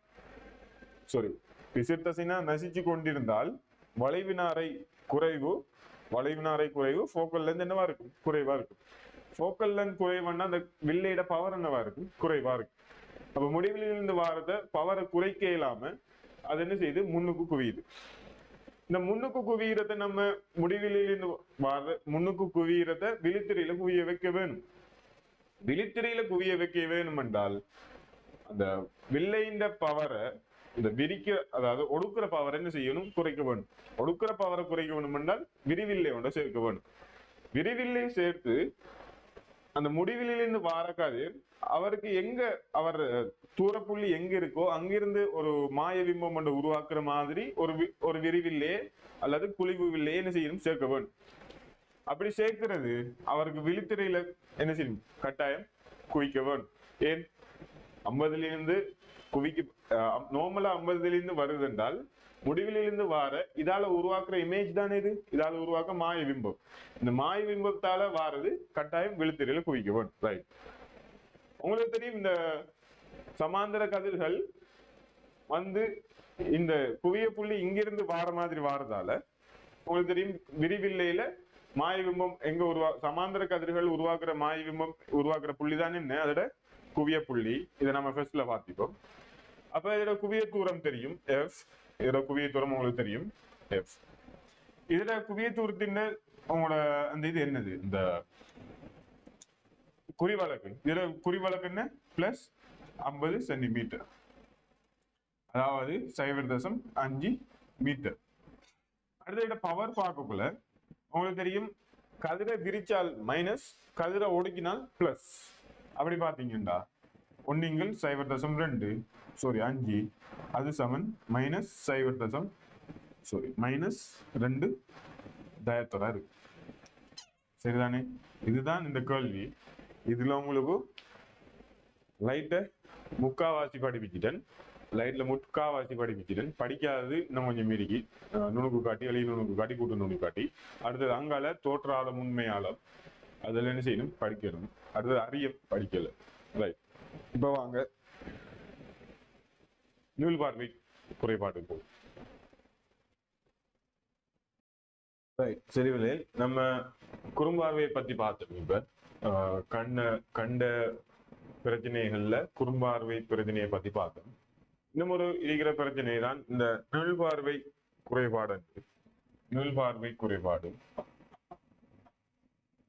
இந்த நீள்பார்வை என்றால் என்ன அர்த்தம் என்றால், உங்களுக்கு தூரத்திலிருந்து வார கதிர்கள், தூரத்திலிருந்து வார படங்கள், தூரத்திலிருந்து தெரிகிற பொருள் எல்லாம் அழகா தெளிவா விளங்குதாம். ஆனா அந்த தெளிவு பார்வையின் இழிவு தூரம், அதாவது கண்ணிலிருந்து 25 சென்டிமீட்டர் அன்னளவாக ஒரு சாதாரண கண்ணிலிருந்து 25 சென்டிமீட்டர்ல இருக்கிற பொருள் என்ன செய்ய இயலாம இருக்குமா, பாக்கிய இல்லாம இருக்குமா? ரைட். அப்படி என்றால் இவர் ஒரு இழிவு புள்ளி ஒன்று இருக்கும். பொதுவா உதாரணத்துக்கு 50 சென்டிமீட்டர் எடுக்கன், அவரால் சாதாரண கண் பார்க்குற 25 சென்டிமீட்டர் இருக்கிறத அவரால் பார்க்க இயலாதாம். ஆனா 50 சென்டிமீட்டருக்கு அங்காலேயே இருக்கிற முடிவெளி வரைக்குமான பொருட்கள் என்ன செய்ய இயலுமா இருக்காம், பார்க்க இயலுமா இருக்குமா? சரி, இவருக்கு என்ன குறைபாடு என்று கேட்டீங்க என்றால், இவருக்கு நீள்பார்வை குறைபாடு. அதாவது இவர்ல என்ன நடக்குதுன்றா, இவர கண் இருக்குதானே, இந்த கண் வந்துட்டு இந்த கண் இந்த பிசிர் தசை நார், உங்களுக்கு தெரியும், இந்த பிசிர் தசை நார் தான் இந்த வில்லைய நசிச்சு பெருசாக்கும். அதாவது வில்லையில போக்கல்ல இந்த மாத்துறது இந்த பிசிர் தசை நார் தான். இப்ப உங்களுக்கு தெரிய வேணும், இந்த 25 சென்டிமீட்டர்ல இருந்து வார கதிர் முடிவிலிருந்து இருந்து வாரது குவிஞ்சி விழுத்திரையில விழுதாம். 25 சென்டிமீட்டர்ல இருந்து வார கதிர் முறிக்க இயலாமல், அந்த பவர் காணாம முறியாம என்ன செய்யலாம், பின்னால போய் விழுத்திரைக்கு பின்னால என்ன செய்யலாம், குவிதான். இதைத்தான் சொல்லுவோம் ஷோர்ட் நீள்பார்வை. ரைட். இது என்னத்தால உருவாகும் என்றால், இந்த பிசிர் தசைனார், இந்த பிசிர் தசைனார் போதுமான அளவு அந்த வில்லையை நசிக்கலாம் இருக்கும். பிசிர் தசைனாரால மேக்சிமமான அளவு வில்லைய நசிக்க இயலாம இருந்தால், அதாவது இந்த 25 சென்டிமீட்டர்ல பார்க்கிற அளவுக்கு அந்த போக்கல் லென்த்தை மாத்த வேணும். இந்த வளைவு நாரை குறைச்சி போக்கல் லென்த்தை என்ன செய்யணும், குறைக்க வேணும். இந்த இதை நசிச்சு வளைவு நாரை குறைக்க வேணும். இந்த நசிக்க இயலாம இருக்கிற சந்தர்ப்பம் தான் இந்த நீள்பார்வை குறைபாடு வரக்கூடிய சந்தர்ப்பம். ரைட். அடுத்தது, இந்த கண்ணுக்குள்ள இருக்கிற இந்த பிரஷர் குறைவடைஞ்சி இந்த கண் இந்த போல் இருக்குதான் இந்த கண் அது அப்படியோ சுருங்குறது. இந்த பிரஷர் குறைஞ்சி இந்த பந்து என்ன செய்யும், சுருங்கும். அப்படி சுருங்கினால் விழித்திரை முன்னுக்கு வரும், பிம்பம் வந்து விழித்திரை பின்னால குவிக்கப்படும். ரைட். அப்படி இருந்தால் அவரால் தெளிவான பிம்பத்தை பார்க்க இயலாம இருக்கு. ரைட். இப்ப இதுக்கு நம்ம என்ன செய்யலாம் என்றால், இதுக்கு நிவர்த்தி செய்யறதுக்கு என்ன செய்யலாம் என்றா, இவரால் 25 சென்டிமீட்டர்ல இருக்கிற பொருளை பார்க்கலாம். ஆனால் 50 சென்டிமீட்டருக்கு அங்கால இருக்கிற பொருளை பார்க்க இயலும் என்றால், இவருக்கு ஒரு வில்லையை அணிவிச்சு அவருக்கு இந்த 25 சென்டிமீட்டர்ல இருந்து வார பொருள் வந்து 25 சென்டிமீட்டர்ல இருந்து வார கதிர் அவருக்கு 50 சென்டிமீட்டர்ல இருந்து வார கதிர் மாதிரி என்ன செய்ய வேணும், இருக்க வேணும். ரைட். அப்ப இது 50 சென்டிமீட்டர்ல இருந்து வார கதிர் மாதிரி என்றால் இது இப்படி வரப்போகுது, இப்படி வரும். இதை வந்துட்டு என்ன செய்யும், விழித்திரையில குவிக்க போகுது. ஏன், அவருக்கு 50 சென்டிமீட்டர்ல இருந்து பாக்குறது விளங்குதான், ஆனால் 25 சென்டிமீட்டர்ல இருந்து பாக்குறது விளங்க இல்லையா? ரைட். அப்படின்னு பாத்தீங்கன்னா இங்க விளங்குது உங்களுக்கு, இதை ஒடுக்குது, இந்த கதிரை அதை ஒடுக்குது. அப்படி என்றால் இங்க என்ன வில்லை பாவிக்க வேண்டும், குவிவு வில்லை பாவிக்க வேண்டும். இப்ப இந்த கண்ல இருக்கிற பவர் காணாது, இந்த கண் குவிக்கிற அளவு காணாது, அதால பின்னால குவிக்குது. அப்படின்னால என்ன வில்லை பாவிக்க வேணும், அந்த பவரை கூட்டுற மாதிரி இன்னும் ஒரு வில்லை பாவிக்க வேணும். அந்த வில்லை தான் நம்ம குவிவு வில்லை பயன்படுத்தி அதை இன்னும் கொஞ்சம் குவிச்ச மாதிரி அனுப்பி விழுத்திரையில என்ன செய்யும், குவிக்கும். ரைட். இந்த குவிவு வில்லை பயன்படுத்துறதால உங்களுக்கு சில பிரச்சனைகள் வரும். என்னென்றால், அவர் இந்த 50 சென்டிமீட்டருக்கு உள்ளே இருக்கிற பொருளை பார்க்கக்குள்ள கிட்டத்தட்ட அன்னளவாக இந்த 50க்கும் 25 சென்டிமீட்டருக்கு இடையில் இருக்கிறத வாசிக்க பயன்படுத்ததான் இந்த குவிவு வில்லை பயன்படுத்தலாம். இந்த குவிவு வில்லை அணிஞ்சிட்டு அவர் இந்த 50 சென்டிமீட்டருக்கு அங்கால அல்லது முடிவில் கிட்ட இருக்கிற பொருள் எல்லாம் என்ன செய்ய இயலாது, பார்க்க இயலாது. ஏன், இது இப்ப நார்மலா சமாந்தரமா வந்தால் உங்களுக்கு இந்த இதுல விழித்திரையில குவிக்க போகுது. ஏன், அவருக்கு தூரப்பார்வை இல்லை, அதாவது புறம்பார்வை இல்லை, தூரத்திலிருந்து பார்க்கறது விளங்குது. ரைட். அப்ப இவர் வில்லை அணிஞ்சிட்டு அந்த முடிவிலில் இருந்து வார கதிர அவதானிச்சார் என்றால் இங்க ஏற்கனவே இங்க குவிய போகுது. ஏன் இது ஒரு குவிவு வில்லை. அப்ப இதுல என்ன செய்ய போகுது? முடிவில் இருந்து வார கதிர் ஏற்கனவே டிஃபால்ட்டாவே என்ன செய்ய போகுது? குவிய போகுது. அப்படி குவிந்து வார கதிர் இன்னும் ஒரு குவிவு வில்லையில பட்டால் என்ன நடக்கும்? இது விழித்திரைக்கு முன்னால என்ன செய்யும்? குவியும். அதால குவிவு வில்லை யூஸ் பண்ணி அவர் கண்ணாடி ஒன்று யூஸ் பண்றார் என்றால், இப்ப ரீடிங் கிளாஸ் வந்து நீங்க பார்த்திருப்பீங்க. கண்ணாடியில இது கண்ணாடி என்றால் இந்த கண்ணாடியில ரீடிங் கிளாஸ் என்று இதெல்லாம் என்ன செஞ்சிருக்கும்? அந்த குவிவு வில்லை காணப்படும். இதுதானே அதாவது கண்ணை கீழ் நோக்கி பார்த்து ரீட் பண்ணிருக்கக்குள்ள குவிவு வில்லையாகவும், இது வந்துட்டு உங்களுக்கு நார்மல் கிளாஸ் ஆகவும் இருக்கு. சரியா? Normal class. இது சும்மா தெரிஞ்சுக்க வேண்டும். நம்ம அந்த கேள்வி வரக்குள்ள திரும்ப பார்ப்போம். ரைட், சரிதானே? இதுல இருக்கிறது இவ்வளவுதான். இப்ப அடுத்தது உங்களுக்கு செல்ல வேண்டியது ஒன்றுதான். இந்த கண் வந்துட்டு எப்பவும் விரிஞ்சு கொண்டு வார கதிர் அல்லது சமாந்தரமா வார கதிரை மட்டும்தான் என்ன செய்யும்? பார்க்கும். ஒருபோதும் ஒடுங்கி கொண்டு வார கதிர் என்ன செய்யாது? கண் பார்க்காது. ஏனென்று கேட்டால் இந்த ஒடுங்கி கொண்டு வார கதிர் மாய பிம்பத்தை உருவாக்கும். சரிதானே? ஒடுங்கி கொண்டு வார கதிர் மாய பிம்பத்தை உருவாக்கும். இதுதான் வந்துட்டு என்ன? மெய் பிம்பத்தை உருவாக்க போகுதுங்க. இது முடிவில் மெய் பிம்பத்தை உருவாகும். இது வந்துட்டு மாய பிம்பத்தை உருவாக்குறதால உங்களுக்கு ஒடுங்கி கொண்டு வார கதிரை பார்க்க இயலாது. சமாந்தரமா வார கதிரையும் விரிந்து கொண்டு வார கதிரையும் என்ன செய்யலாம்? கண் பார்க்கும். ரைட், இது மட்டும்தான் இதுல தெரிஞ்சுக்க வேண்டியது. இப்ப இதுலதான் நம்ம என்ன செய்ய வேண்டும் என்றால், இந்த வில்லை சூத்திரம் பாவித்து உங்களுக்கு தரப்பட்டதுல தந்து தேவையானதை வந்து கேட்பான். நீங்க அந்த கேள்வி செய்யக்குள்ள நம்ம பார்ப்போம். எழுவாய் மாற்றம் செய்த கேஸ் நண்பர் ஒன்றும் இல்லை. ஒவ்வொன்றும் வில்லை சூத்திரம் போட்டீங்கன்றாலே விடு. ரைட், இப்ப நீங்க பாத்தீங்க என்றால் ஒரு ஆளுக்கு நீள்பாறை குறைபாடு அல்லது குறும்பாவை குறைபாடு மட்டும் தனித்தனியே தான் இருக்கணும் என்று இல்லை. ஒரு ஆளுக்கு ரெண்டும் சேர்ந்தும் இருக்கலாம். இப்ப ஒரு ஆளுக்கு உதாரணத்துக்கு சொல்றேன், 50 சென்டிமீட்டர்ல இருந்து 500 சென்டிமீட்டர் வரை உள்ளதுதான் அவருக்கு தெரியலாம் என்றால் இவருக்கு 2 வருத்தமும் இருக்கு. சரிதானே? இவருக்கு 2 வருத்தமும் இருக்கு. இதுக்கேற்ற மாதிரி இந்த கண்ணாடி வில்லைகளை மாத்தி அதுதான் அந்த ஒப்டிஷியன்ஸ் செய்வாங்க. அந்த ஒப்டிகல்ஸ்ல அதுக்குள்ள இருக்கிறது எல்லாம் 6 இது படிச்சாக்கள் தான் இருப்பாங்க இந்த யூனிவர்சிட்டியில. இதுக்கு ஒரு தனி கோர்ஸ் ஏறி இந்த கோர்ஸ் படிச்சாக்கள் தான் என்ன செய்வாங்க? அதுல இருப்பாங்க. ரைட், அப்ப அவங்களுக்கு தெரிய வேணும். இந்த இதெல்லாம் மாத்தி அவங்க என்ன செய்வாங்க? கண் வில்லே செய்வாங்க. இப்ப கண்ணில் பாத்தீங்கன்னா நம்ம எல்லாம் படிச்சிட்டோம்.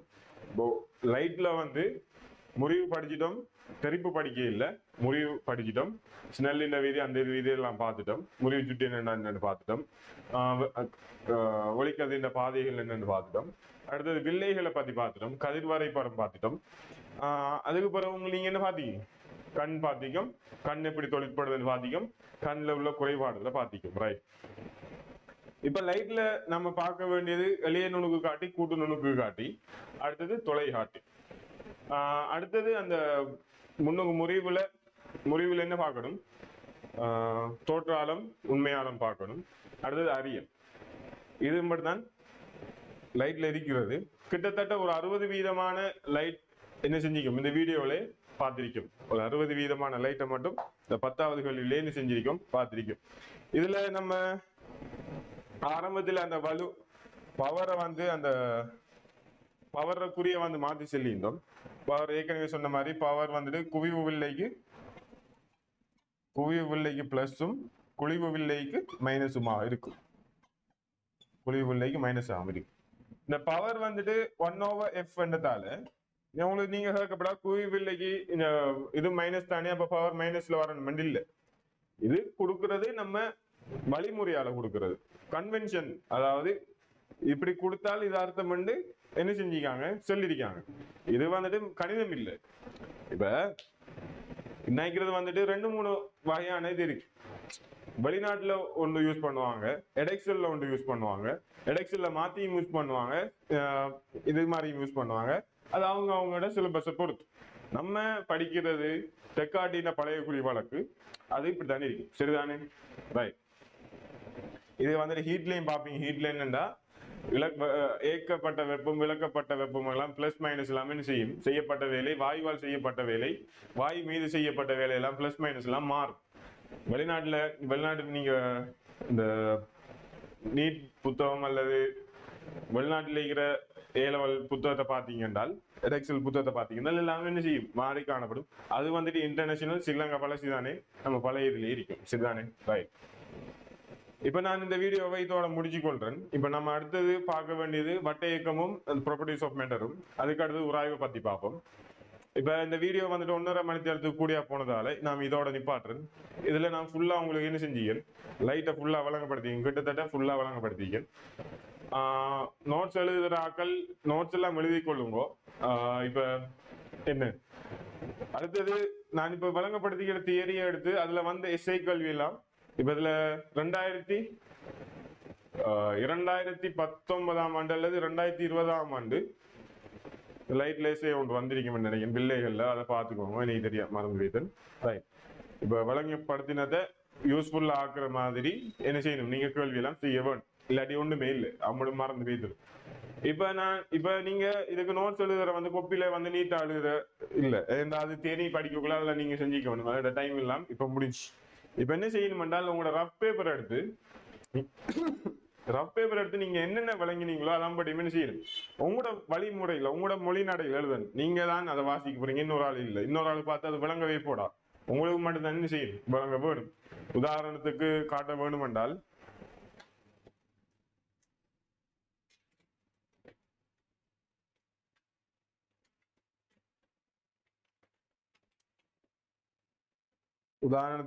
நீங்கள் என்ன செய்யணும், இந்த மாதிரி ஏதாவது எழுதி கொள்ள வேண்டும். எப்படி நீங்க என்ன எழுதிக்கீங்கன்னு உங்களுக்கு முழங்கப்படா, நீங்க என்ன எழுதிக்கீங்க உங்களுக்கு முழங்கப்படா, நான் எழுதினது எல்லாமே என்ன செய்யணும் தெரிஞ்சுக்க வேணும்.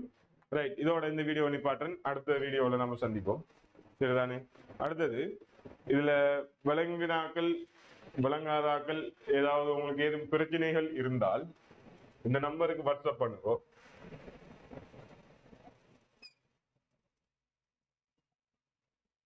இந்த நம்பருக்கு வாட்ஸ்அப் பண்ணுவோம். எங்களோட சேனல்ல சப்ஸ்கிரைப் பண்ணி வச்சுக்கிறதால தொடர்ந்து வர ஃப்ரீ கிளாஸ் எல்லாம் வரும். ஏன்னா நானே ஃப்ரீ கிளாஸ் தான் செய்வேன். ஏன்னா நான் சும்மா இருக்கிற நேரத்தில் கிளாஸ் செய்ய மாதிரி செய்கிறேன். அதுக்கு தான் செய்யறேன், ஒரு நோக்கமும் இல்லை. செமஸ்டர் லீவ் வந்ததால அதுல சும்மா இருக்கிற டைமை வேஸ்ட் பண்ணக்கூடாதுன்னு நான் சும்மா கிளாஸ் செய்வேன். ரைட். உங்களுக்கு ஏதாவது பிரச்சனைனால் இந்த வாட்ஸ்அப் நம்பருக்கு மெசேஜ் போடுங்க. இந்த பாடம் வழங்கினையா இல்லையா என்று கமெண்ட் பண்ணுங்க, லைக் பண்ணுங்க, சேனலை சப்ஸ்கிரைப் பண்ணி வைங்க. ரைட். தொடர்ந்து வீடியோக்கள் வரும்.